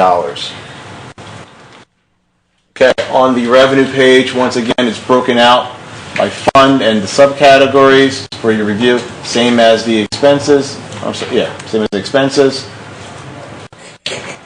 And then the revenue and fund balance, fund assumptions, local taxes at $57 million, which is a 0.7605 millage tax increase. State subsidy of $34 million and some change, which is the basic educational funding and SPED increase. Federal program grants at $2.8 million. We have capitalized interest of other financing sources of $2.5 million. That gives us a 2019-2020 budget deficit of $4.5 million. The actual fund balance at the end of June 30th, 2018 was $8.7 million. Projected fund balance for 6/30/2019 is 4.7, so you remove the 2019-20 budget deficit of 4.5 down from the projected fund balance of this year, gives us a total projected fund balance at the end of next year of $183,000. We're looking at a tax increase to the index, or 3%, which is 0.7605 mils, worth $1.392 million. Now, what we did, we broke this down. We looked at housing, effective millage increase to the community. The median value of our properties in this community is $86,200. So that millage increase will be an annual increase of $65.94 a month, or a monthly cost of $5.50. We have assessed values from $25,000 to $175,000, and it gives you a roughly idea of what that annual tax increase is and what that annual monthly cost difference is. So we did a comparison. Right now, a Venti large mocha latte is $5.25, a double Whopper meal is $7.59, and a dozen Dunkin' Donuts is $9.99. We need to do a small tax increase to help make this work. In looking at our comparative millage increases, the last column is Woodland Hills schools.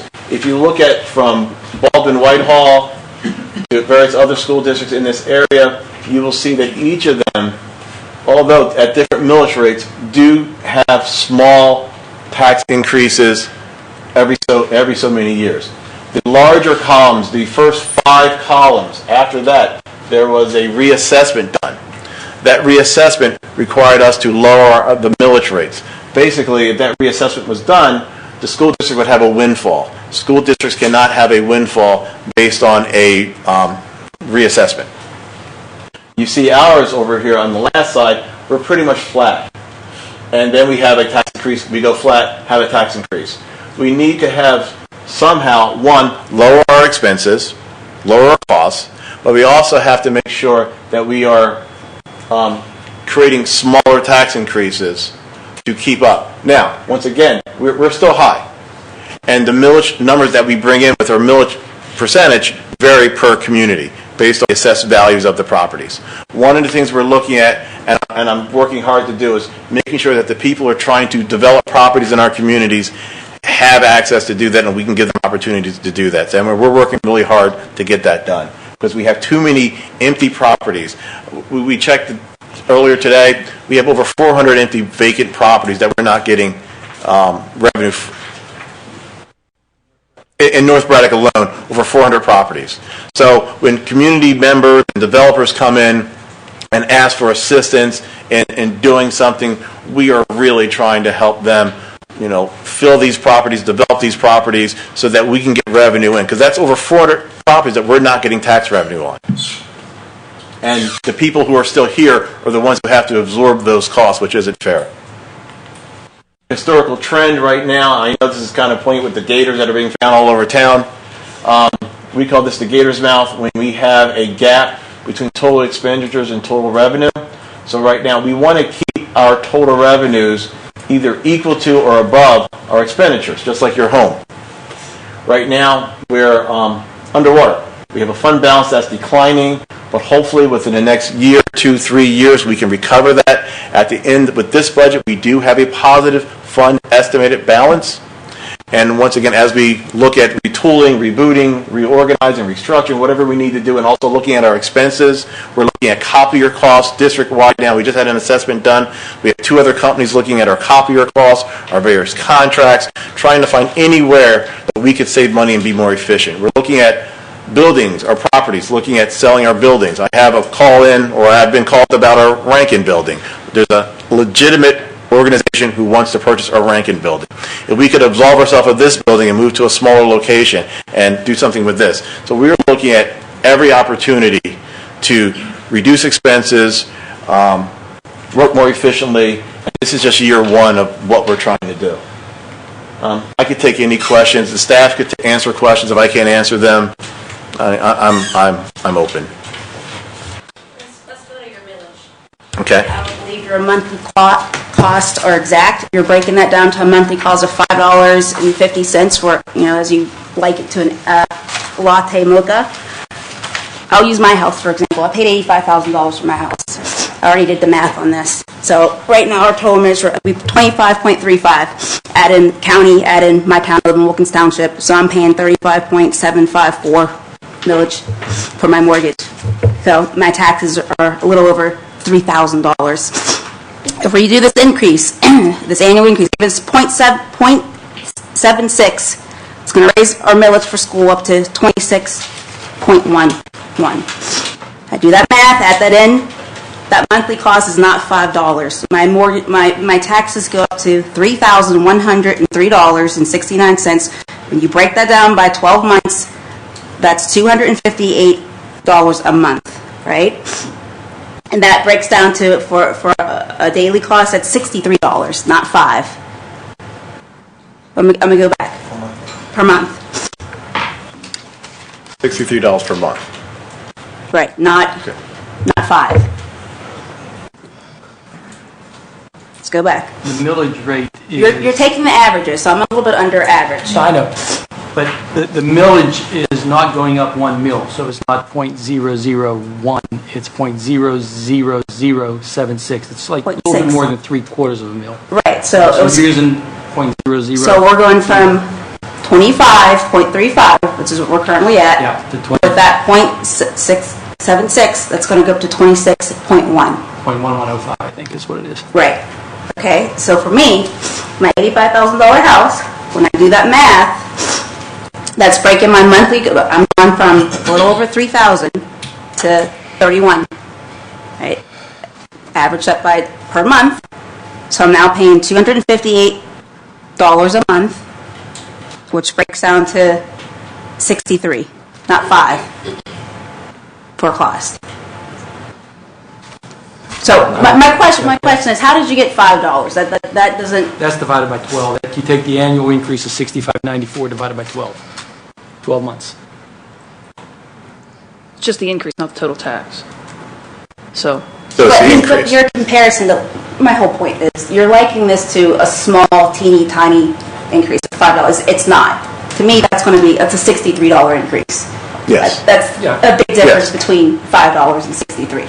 So if we're dealing with our population, and I'm a little bit under average here, that's a huge number for a lot of people.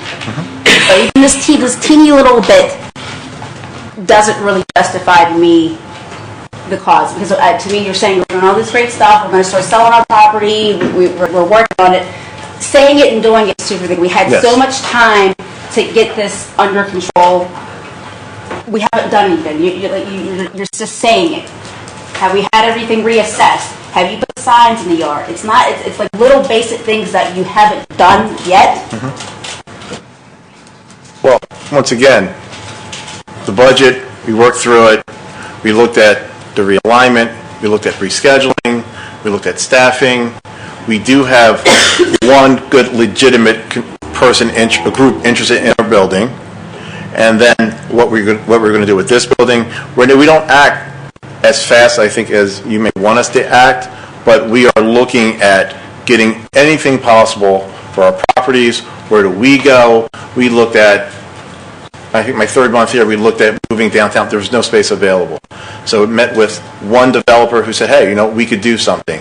Looking at our properties, what kind of value are our properties. There were assessments done, but they were old, so we have to get them reassessed. And we are coming upon this deadline where we have to have a budget submitted, and we don't want to reduce ourselves or cut ourselves so that we're not efficient anymore. And once again, this is not a one-time, let's cut everything, we're fine. We're not going to be. And one of the questions that we keep talking amongst ourselves about, what are we going to do next year? Well, the moment this budget is passed, what are we going to do next year? What are we going to do the year after that? Because I don't like, and the staff doesn't like, working month to month, year to year. We need to have a better plan. And it's not a plan where we can just cut everything and we're fine. We're not going to be. Right. But you can't keep penny pinching and asking your tax base to keep giving you more money when we don't see the benefit of where our dollars are going. I cannot afford to pay more than what I'm paying right now. Do you know how much of a house I can get somewhere else? I keep making this argument. I understand. I understand. No, you don't, though. So, and these numbers, you have to do. I'm asking you to give us a better answer and a better effort. Show us how you can't just make this big chop like you said. Show us how our money is going to be applied and effective. Because I don't have any more money. About $63 is my husband's gas money to get to work. Well, the money is being applied to our current expenses. Our expenses keep going up. As you see here. But why, though? And these numbers, they're always estimated. They've changed in every single presentation. Well, the numbers are estimated based on those people who are being looked at in that pool. We have a number of retirees. That number kept changing. In fact, today, another person came off because they changed their mind. So that keeps changing. It all depends on who we're looking at. We're looking at actual people. So instead of saying 6, 7 teachers, we're looking at 6 individual teachers based on their salary, based on their benefits. So today, a person came off and said, I don't want to do the retirement, so we put him back on. That changes who we furlough. And if you look here, we're coming down our wages, but our charter school tuition is rising. Our benefit costs are rising.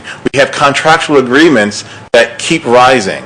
So the PCERs keep rising. So even though we may be overall flat in what we're doing, or even a decrease, that's being absorbed by our higher cost of operation.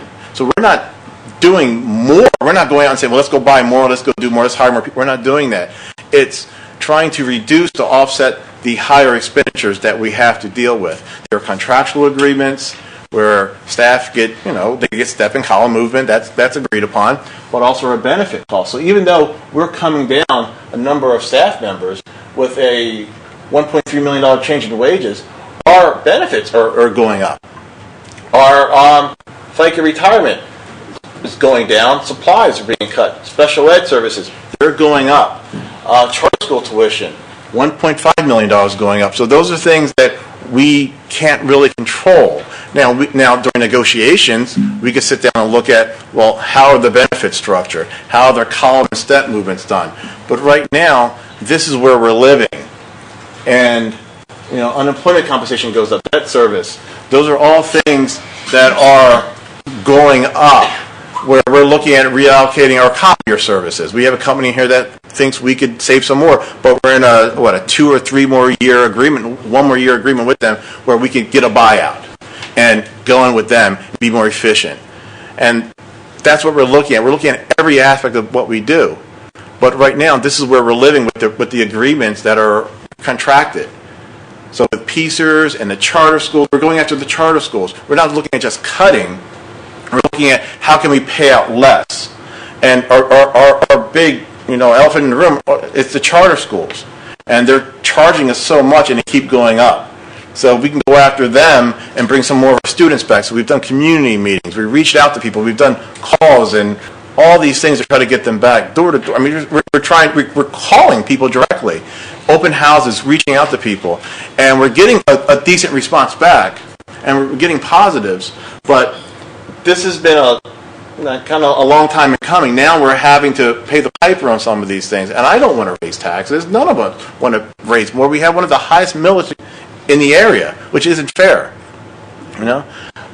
But this is where we are right now. Now, next year, we have to see once this gets approved and what we do and how we move forward, and we have to really be cautious and careful and strategic on how we do our contractual agreements.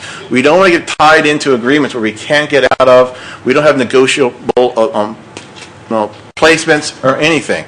But this is where we're living right now. We cut about $6.5 million. I mean, the staff, we could go lower and we could do more things, but we're trying, but this is where we are. The state sent us a letter saying, we expect a tax increase of something. So we're not under watch, but I think if we can't pass a budget, and this is, looking at our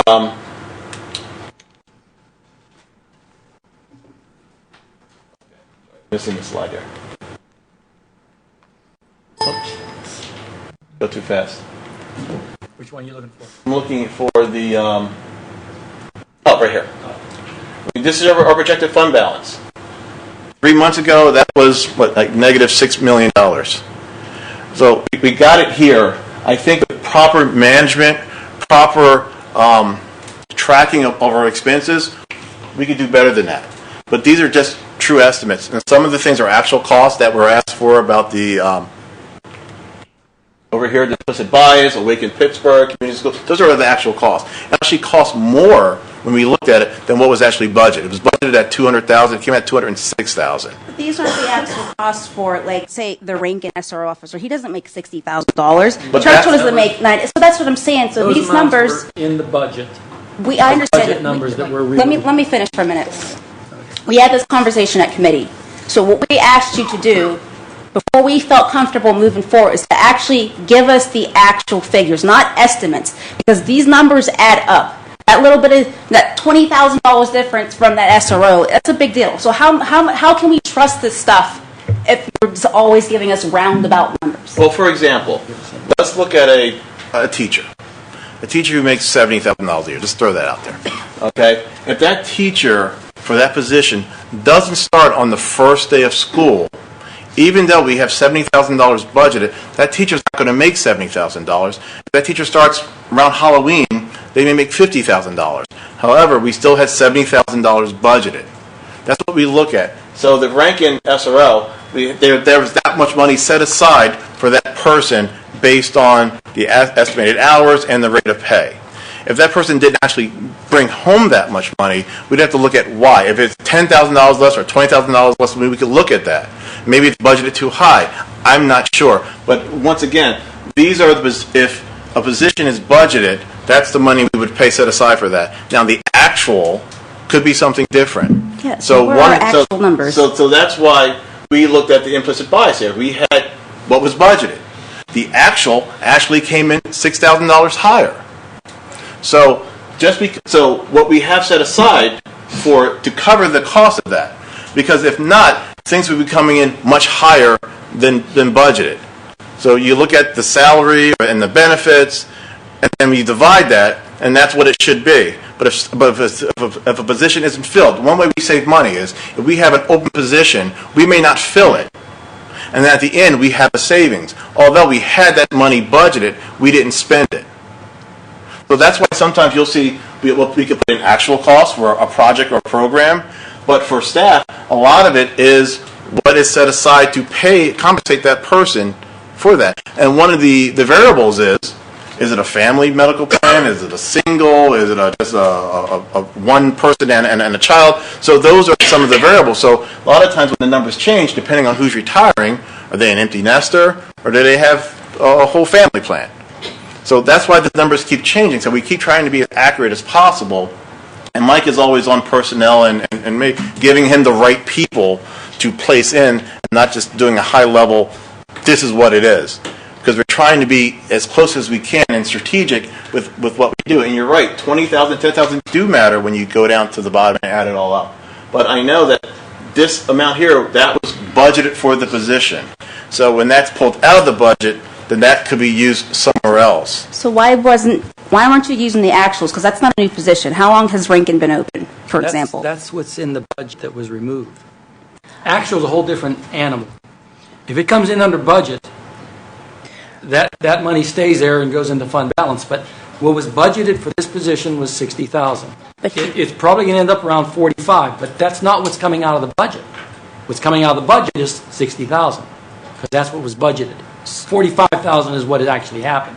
So that's why I say our fund balance could come in higher if we don't fill a certain position because it's open. Although we still have it budgeted for, we will have extra money at the end. That's why, let me see here. Revenue, I'm sorry. Right here on the expenditures, we still have the projected. And if you look at, so in a few months we'll get the actual. We have budgeted, and then we have projected, and then we'll have the actual. Like over here, the audited numbers. That's what it would really cost, although we had it budgeted. So, While you're on that page, can you answer why, for the pre-K program, we went from 153 up to 612,000? We actually, if you recall, in the 17-18 school year, we had one pre-K classroom for $153,000.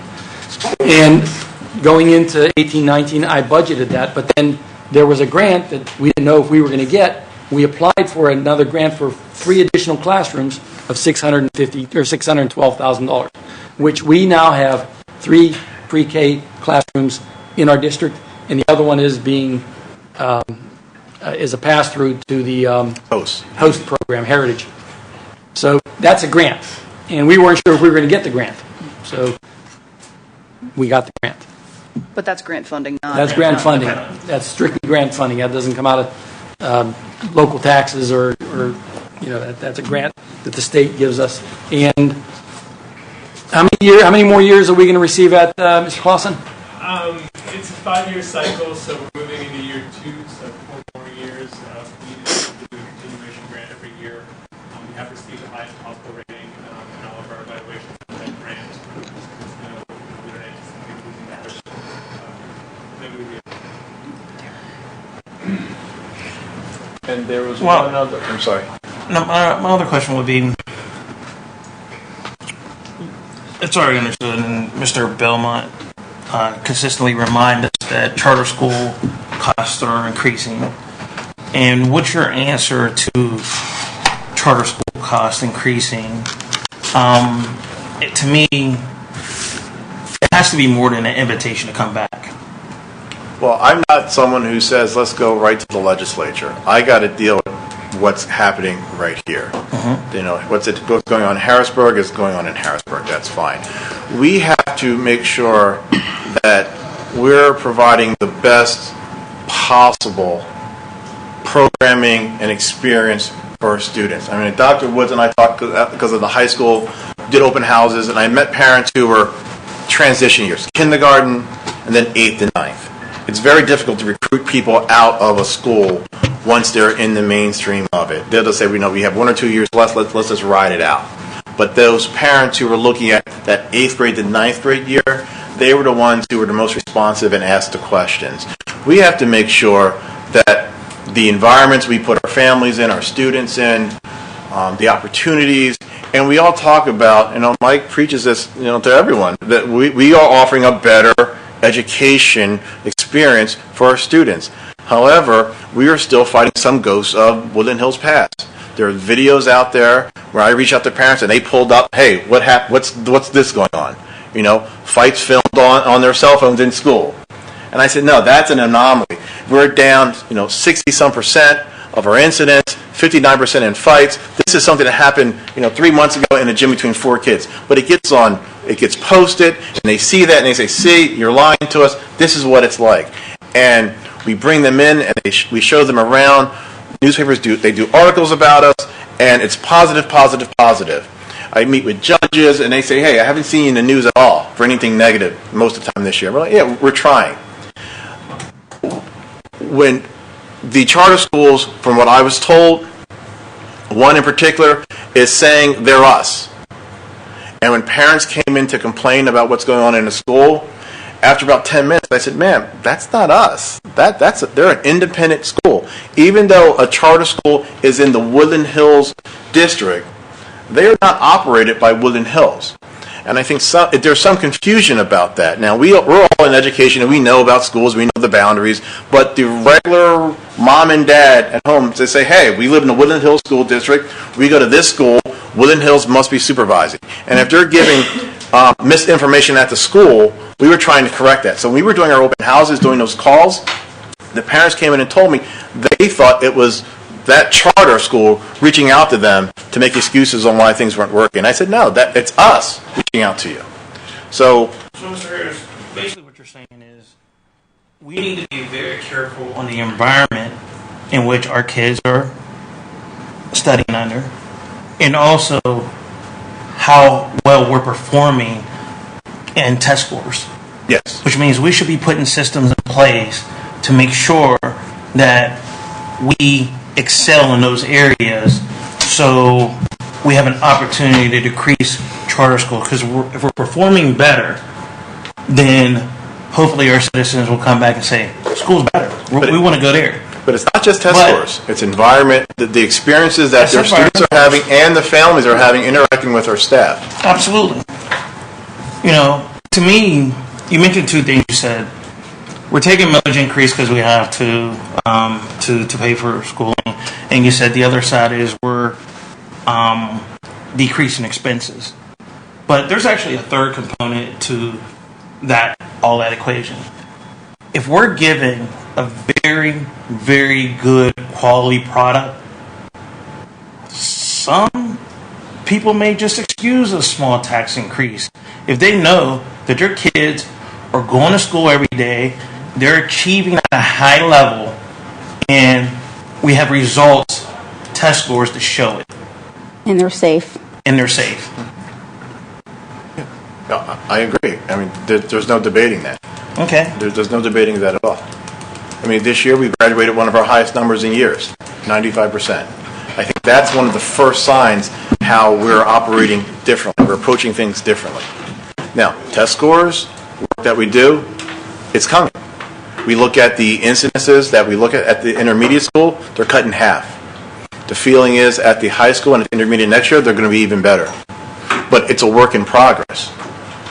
And that's all I can say. It's a work in progress, and we are making advances, and the data is showing that. But it's not going to happen overnight. I think the way the executive staff is working with Dr. Pennyman and the principals and Dr. Woods and Ms. Klein and all the other principals and assistant principals, I think they've really stepped up this year in working with personnel and working with Finney and facilities. The buildings are cleaner, they're nicer. Yeah, they're run down. Some are run down at like the intermediate. Elevator breaks down every week. But Dixon is coming online next year. A great facility. The high school being remodeled. I saw designs for the auditorium. Amazing. But it's a work in progress. But we have to overcome some of these things that are still dragging us back. And some of it is our inefficiencies, apathy from the community. We need to get them on board. The graduation, packed with people, had a great experience. I don't think there was one negative experience out there, except for parking, because everybody showed up. I think we're giving our community who stuck with us what they deserve. But we have to win back those that we burned, and that's a harder sell. It is. But you're not going to sell them. So let's take this scenario. Let's look at Fox Chapel. They're willing to pay those high taxes because they see the end result of their service in the product. Mm-hmm. So I think what you need to do as our leader is it's more than just some door knocking and talking. You have to really get us families to share that vision and actually experience it. Because I'll be honest, I don't know what's going to happen. I personally am not comfortable anymore. I'm hanging in. I'm an alumni. I made a point to move here, to invest and buy my first home here. But just the feeling of this, we went along with this realignment. We were trying to trust the process here. But this is scary. This is our trust. I don't get a do-over with my kids. This is now. And So this $63 a month that I have to pay extra if we're going to go with this millage increase, my kids are behind academically, which is, they have special needs. But my point is, this matters to me. This is still money that I have to pay outside of this to catch them up to where they need to be. Because I've been spending so much time investing and trying and going along with the programs and being a team player, but it's detrimental to me and my family because I'm already behind. And with you keep taxing me without me seeing, I know you need to get this buy-in, but we need the data and the results to show, number one, are our kids academically achieving? Are they safe? I know it's going to take time, but there's still something that we're missing here, that trust factor. Because you can give me all the great numbers. We've always had a good graduation rate. But can our kids actually read? Are they on the point where they need to be? You can pass them along. We can do social promotion all we want. But are they actually ready for the real world? And in my case, my kids are not. And I don't have any more time to keep hoping for this to take off and get our administration together in hopes that we'll get this up. I don't get their childhood back. Well, actually, we're not doing social promotion anymore because those are the students that It we were feels like losing. it, though. Those are the students that were dropping out. We graduated these students. Can they be doing better? Yes. They definitely could be. But social promotion, they were creating our dropouts. We're not doing that anymore. We stopped it. We put things in place, our credit recovery, our restructuring of our classes, our scheduling, different oversight. We are not pushing kids through because we were pushing them through and then pushing them out and dropping them off. We're not doing that anymore. So all I can say is our new numbers that are working, the staff that we have here, I trust what they're doing. Our budget needs to be tweaked. It needs to be worked on. It's a work in progress. There's contractual agreements. There's the pieces from the state. The state has dumped all this back onto the communities and the schools, and it basically puts the school district at odds with the community. There are a number of families that go, I don't have any kids in school. Why should I even pay this? Mm-hmm. They say that. I'm on a fixed budget.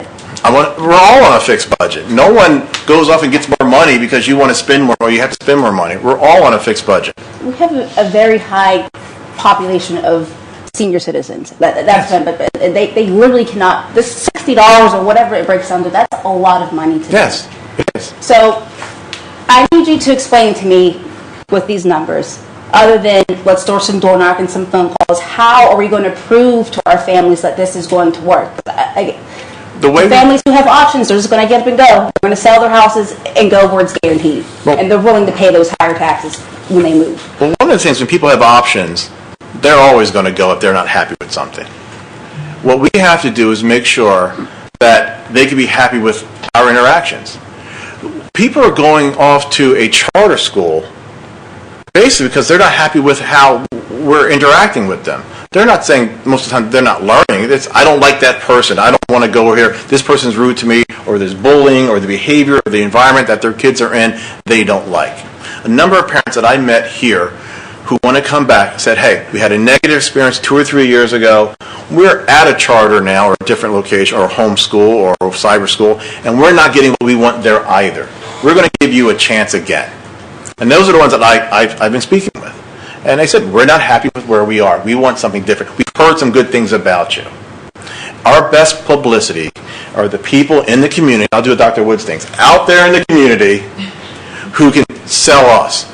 Us doing billboards or having a PR person, it's not going to work. Because if I'm next to you at a restaurant and I overhear your kid goes to Woodland Hills, my kid goes to Woodland Hills. And if you have a negative story, I'm going to share my negative story. If you have a positive story, oh, you know what? I heard some good things. It builds that momentum. I think we're getting momentum started, but we need to keep going. And we're not there yet. I'm the first one to say we're not there yet. But once again, a lot of this stuff here came from not the best contracts, not the best structures, and that's what we're trying to do with the restructuring, with the rescheduling, with the reboot, whatever you want to call it. I never had a flashy name for it. It's just trying to fix it moving forward. Once again, we're looking at what happens next year.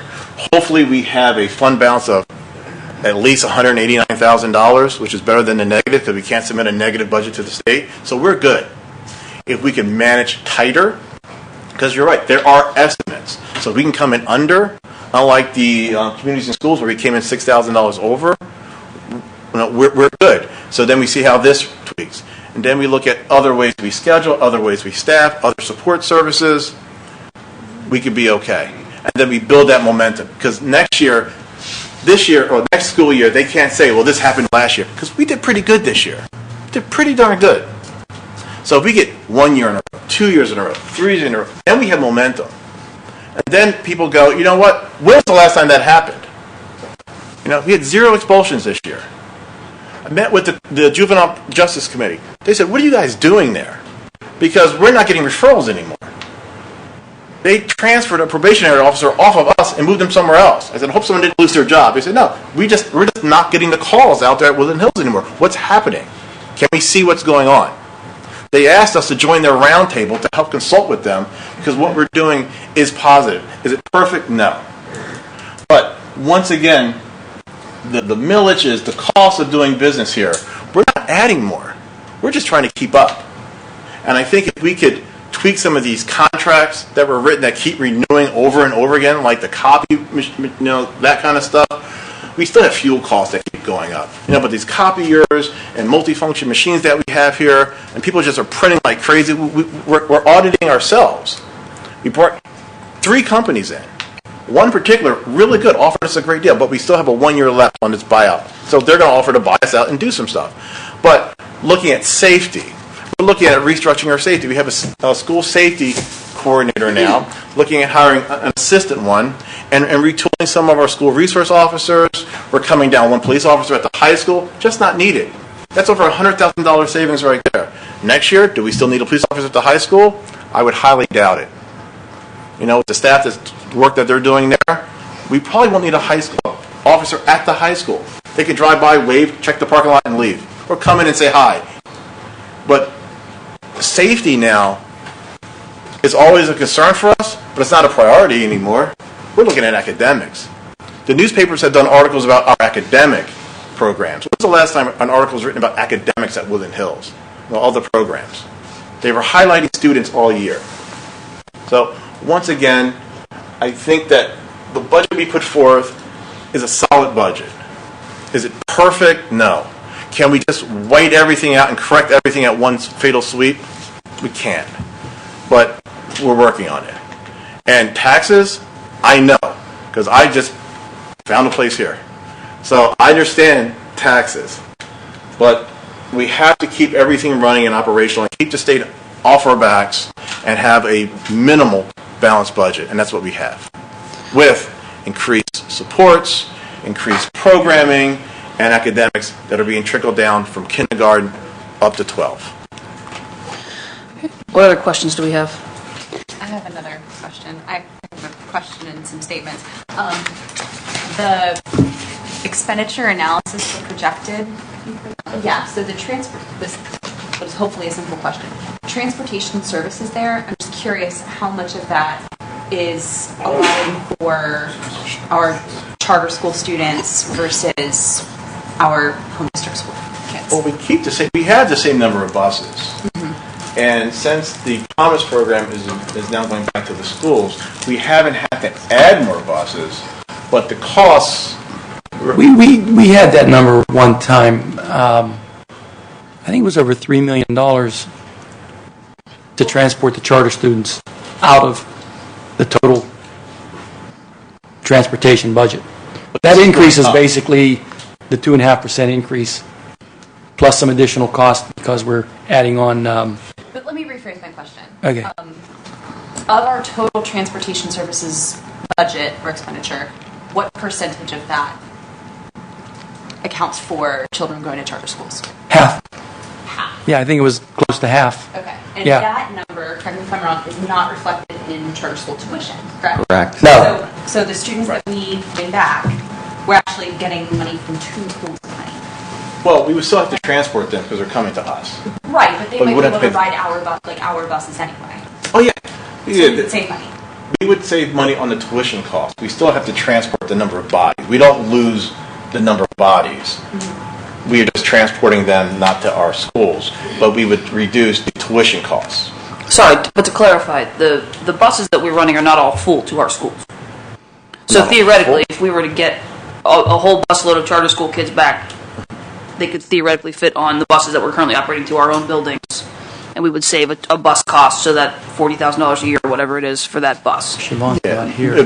Bell schedules and location all determine that, yeah.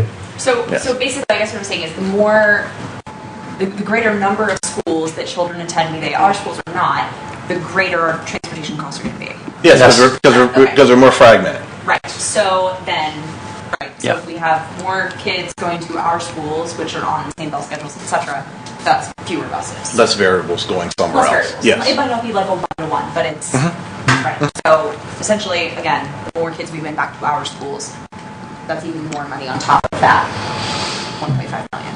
Yes. Cool. Well, that's the increase. Yeah, that's the increase. That's not a That's the increase. Yeah. I'm sorry, but That would be a savings. yeah. There'd be some savings there. You had said something, Mr. Harris, about not being wanting to talk to state legislators and that sort of thing. Well, not that I don't. No. I'm not critiquing you by any means. I just mean to say that I am all about that. So the people who are calling us and emailing us and saying, please don't raise our taxes, blah, blah, blah, we're put in the position that we're in because of what the state legislature has done to us and the ways that we're just not being funded.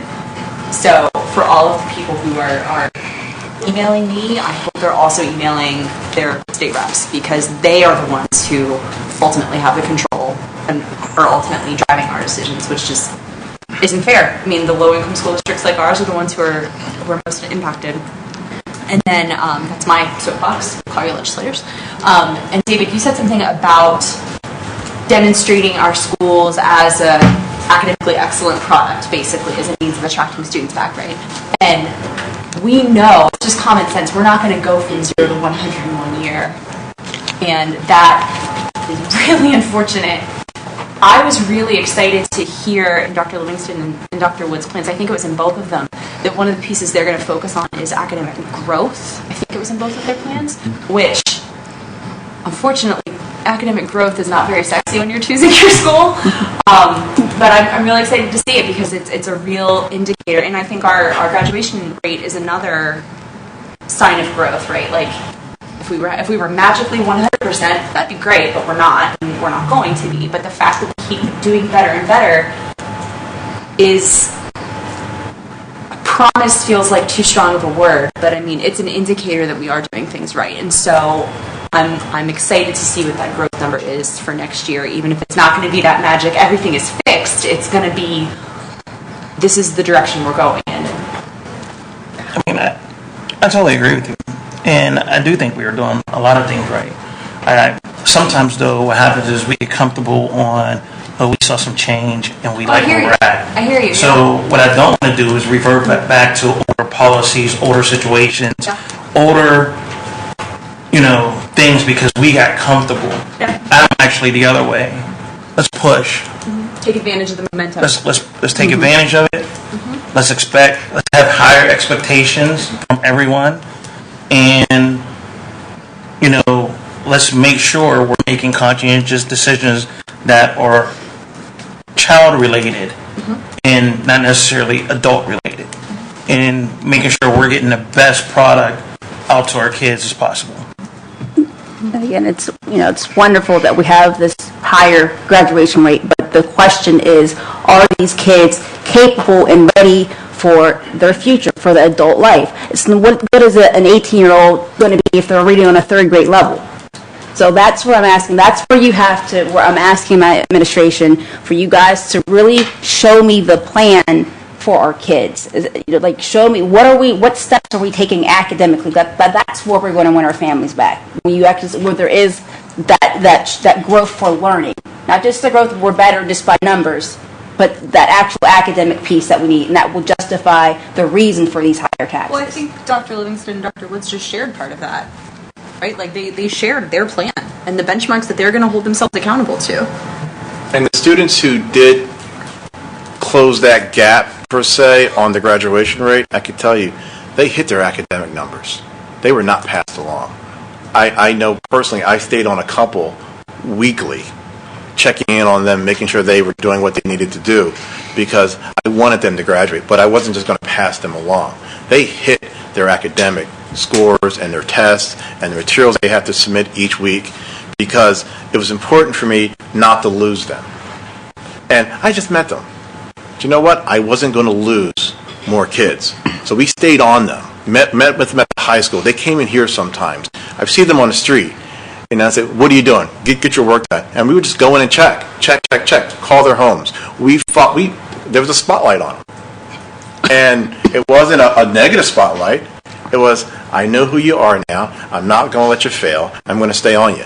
So we did not just pass them along to get our graduation numbers up. They hit their scores, they did their work, they did their assignments, and we harassed them. I know I did. Can I add something to that? We literally had some students working up to the morning of graduation to get it done. Nobody got a free pass. I was in that staff meeting. I cried because one student, I couldn't let him do it. He wanted to walk into graduation. I said, son, I can't let you. It was Antoine Rose's best friend. The same kid that we were hounding the first day, I couldn't let him do it. With the college and career pathways that we're looking at, with a lot of the curriculum, with our improvement plan, looking at attendance, looking at the growth model, and the interventions that we're putting in place. I understand, like you said, you're a taxpayer, you've been here, and it's been what it's been. But the new administration, the plan that we're putting in place, we need time. And I don't know how else to tell you. I wish I could say it'll be perfect. I can promise you, nobody got pushed on. Everybody earned that diploma. Everybody earned the right to be at the event. And again, you have IEPs, you have students with special needs, they graduate on goals. They may not necessarily graduate on the PA core standard goals, but they graduate on their individual goals. But the old way of doing things, of pushing kids along in social promotions, we committed early that was going to stop. And like he said, even the scheduling, the whole process, we revamped it because we want to ensure my name's on that diploma, his name's on that diploma. The last thing I want is a kid to go get a job with my name on the diploma and he don't know how to punch in, or he can't sign his name, or he can't do his function. So I'm truly committed to that. And I understand your concern, and as a board member I respect it, but as a person that gets up every morning at 5:30 in the morning to come to work, nobody's getting freebies. It's not happening. One other thing, don't forget, last year we reduced class sizes in K1, so we added more teachers there. You're not going to see that for a while because they don't take their tests until third grade, I think. So it's going to take a while for that to get there, but the whole intent was to make them better readers. Can we expect presentations from our other principals too? Once they're in place, yes. When will that be? Well, sorry, Mr. Harris, to clarify, the other buildings don't have to do improvement plans of this nature. Oh, no, they don't. Only 2 did. But I think each of the building leaders should come before the board at least quarterly, to share goals and expectations and recap what's happening. So we can expect that before the start of the school year? So once we have a plan for them to start presenting at the board meeting. Okay. So once we have the trainings in the summer and we look at the data, the current data, then they'll build a plan for the school. They don't have to have an ATSM plan just to do that. Mm-hmm. The expectation is that they create goals, a vision, a mission, goals for their buildings, and looking at the data. And so they're going to have all that in place, and then they'll take turns when the school year starts. Each school will come and present their data. Okay. And it won't be a rah-rah, feel-good, bring some cute kids in. It's going to be an actual measures and expectations and things that we're trying to achieve at each building. Okay. I'm not saying all of our kids are cute, I'm just saying. Anything else, Ms. Strasbaugh? Okay. Ms. Lawson, Mr. Belmont, anything from you? Anything else? Mr. Graves, Ms. Seligson? Okay. Thank you. I don't believe we have any registered speakers this evening? No. Okay. So that will move us into board matters. While Mr. Harris is wrapping up things over there, I will move us along to 2.1. First reading revised policy 201, admission of beginners. Any questions on that? Okay. That being a first reading, we will not be voting on that this month. 2.2. Okay, 2.2, first reading of policy 203, immunizations and communicable diseases, and the administrative regulations 203. Any questions? 2.3. 2.3, second reading of policy 823, naloxone. Any questions? 2.4. 2.4, second reading of policy 150, Title I comparability. Any questions? Okay. 2.5. 2.5, second reading of policy 918, Title I parent and family engagement. Any questions? Seeing none. 2.6. 2.6, second reading of policy 609, investment of district funds. Any questions? Okay. Seeing none. 2.7. 2.7, we seek the acceptance of the Let's Move Pittsburgh grant in the amount of $1,000 for Wilkins Elementary School. Any questions? Okay. Seeing none. 2.8. 2.8, we seek the acceptance of the Let's Move Pittsburgh grant in the amount of $1,000 for Edgewood Primary School. Any questions? Seeing none. 2.9. 2.9, we seek approval of the contract with Kate Graneman Galuccio for management services at the Carnegie Free Library of Swissville effective July 1, 2019 at a cost of $32,500 from the General Fund 10. Any questions? Okay. Seeing none. That moves us to section 3, Assistant Superintendent 3.1. 3.1, we seek approval to accept the MOA from Community College of Allegheny College for dual enrollment with the Woodland Hills School District pending solicitor review. Any questions? I'll note that we did get, the solicitor has already reviewed this and has indicated there's no issue with the contract. So just for everyone's information on that, I'm happy to forward that email if people want to see it. Would you like me to remove that language? We can remove that language, yeah. Okay. We can take that off. Okay, any other questions on 3.1? Seeing none, we can move to curriculum 4.1. 4.1, we seek approval to surplus the attached secondary textbooks stored at the high school. Any questions? Okay, seeing none. Section 5, special education 5.1. 5.1, we request approval of the educational services agreement with the Allegheny Intermediate Unit Number 3 for the 2019-2020 school year. Any questions? Seeing none. 5.2. 5.2, approval to ratify tuition agreement with Added Related Services with New Story from May 2nd, 2019 to June 6th, 2019. Total cost is $2,850 for Added Related Services. Any questions?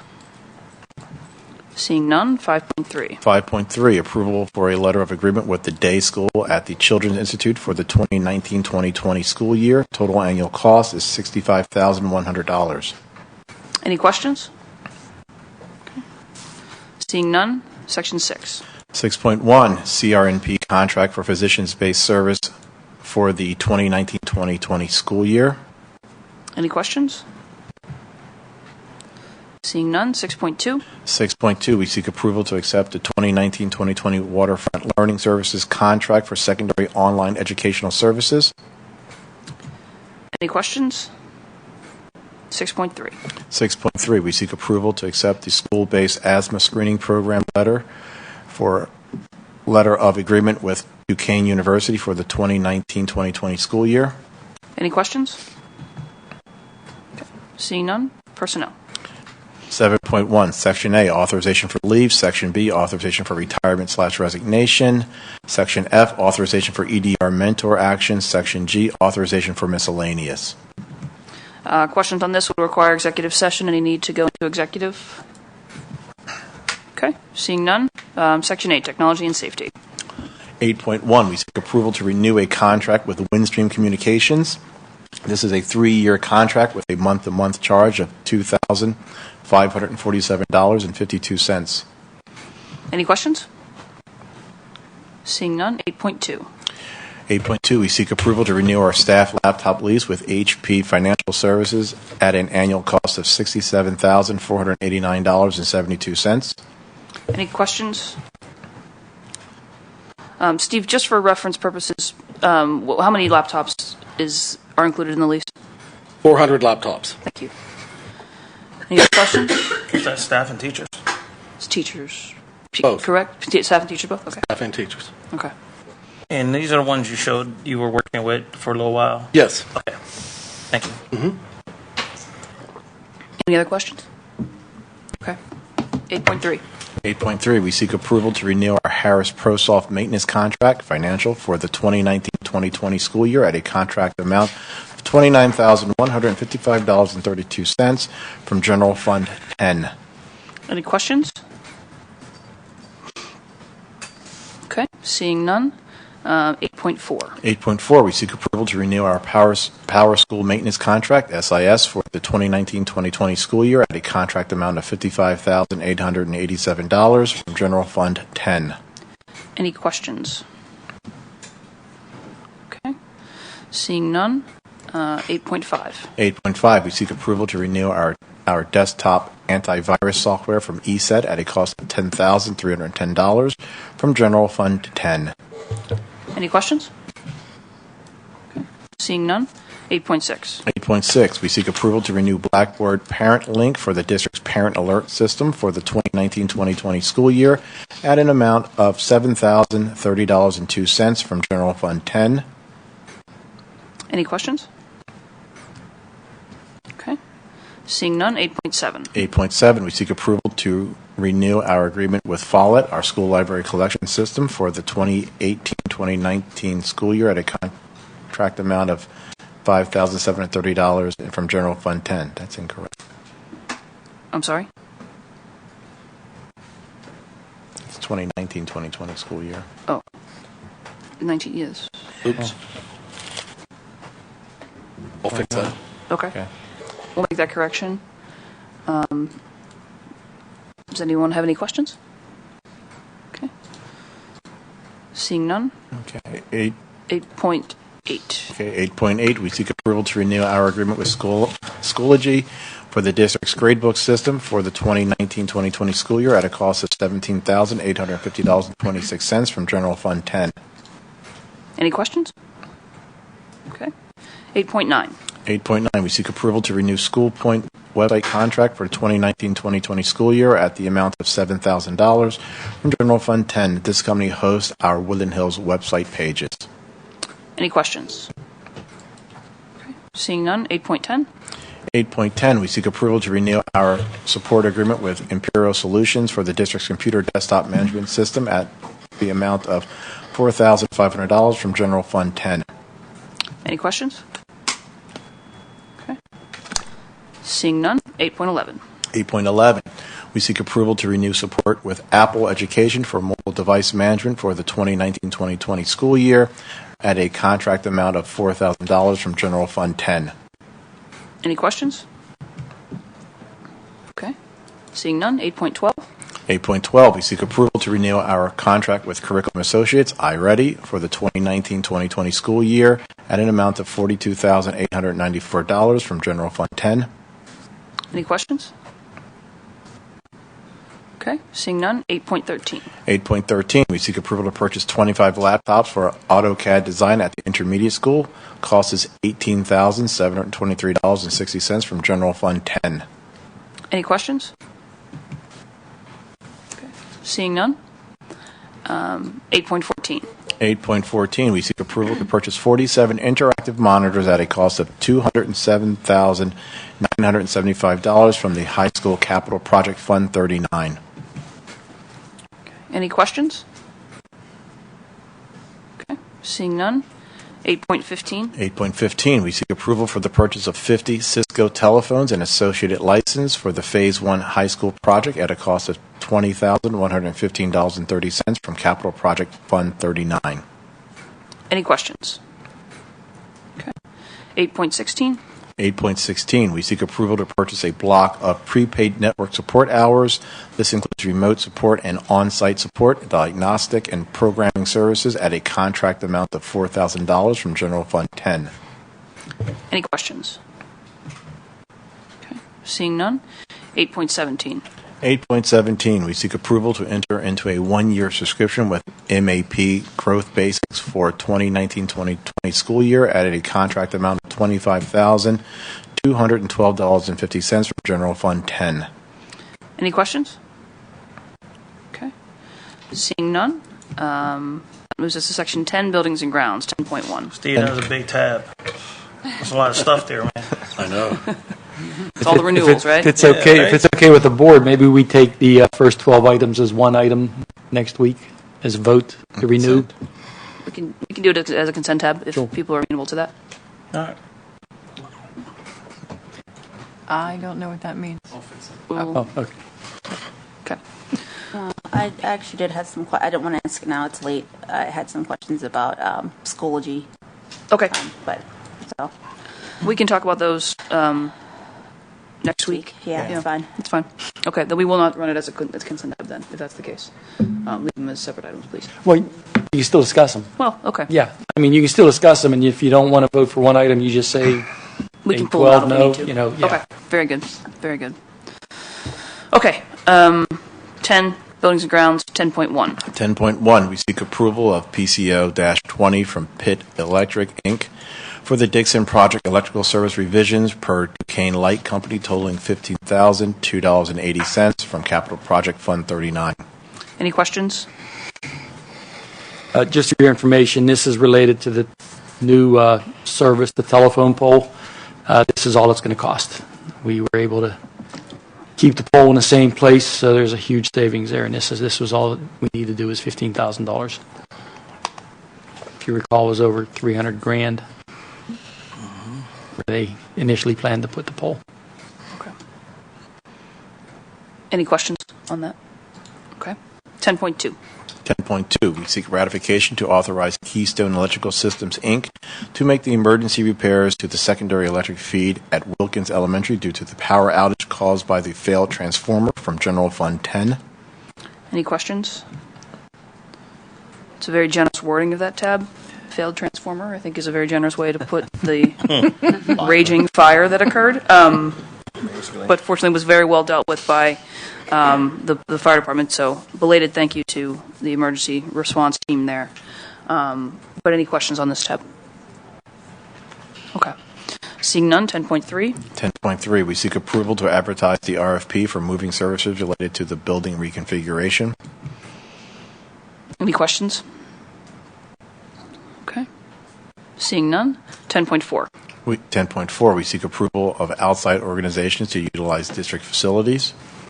Any questions on the outside use? Seeing none, 10.5. 10.5, we seek approval to have the Student Conversation Association, Inc. and Woodland Hills School District to engage in an SCA community conservation crew for the following project to be performed at the Wilkins Primary School. Any questions? Okay, just to note that it's the Student Conservation Association, not Conversation Association. So, It's conservation, not conversation. Oh, okay. So we'll make that change. Yeah. So, okay. Any other questions on this? Okay. All right. That moves us into Section 13, School Finance. Okay. 13.1, we seek ratification of the bill list for invoices paid after the May 15, 2019 legislative meeting. Any questions on the ratification list? Seeing none, 13.2. 13.2, we seek approval of the June 2019 bill list. Any questions? Okay, 13.3. 13.3, we seek approval of the investment reports for May 2019. Any questions? Okay. 13.4. 13.4, we seek the acceptance of the May 2019 fund financial reports and student activity reports for informational purposes. Any questions? Okay. 13.5. 13.5, we seek approval of the Homestead Farmstead Resolution number 543-19. Any questions? Okay. Seeing none, 13.6. 13.6, we seek approval of the 2019-2020 final general fund budget resolutions 544-19. Any additional questions on the budget? Okay. 13.7. 13.7, we seek approval of the workers' compensation insurance with CM Region Insurance Company, PSBA, premium premium amount of $352,959 for the 2019-2020 fiscal year from General Fund 10. Any questions? Okay. Seeing none, 13.8. 13.8, we seek approval of the district's insurance package for the 2019-2020 fiscal year from CM Regent Insurance Company, PSBA. Total package costs $321,398 from General Fund 10. Any questions? Okay. Seeing none, 13.9.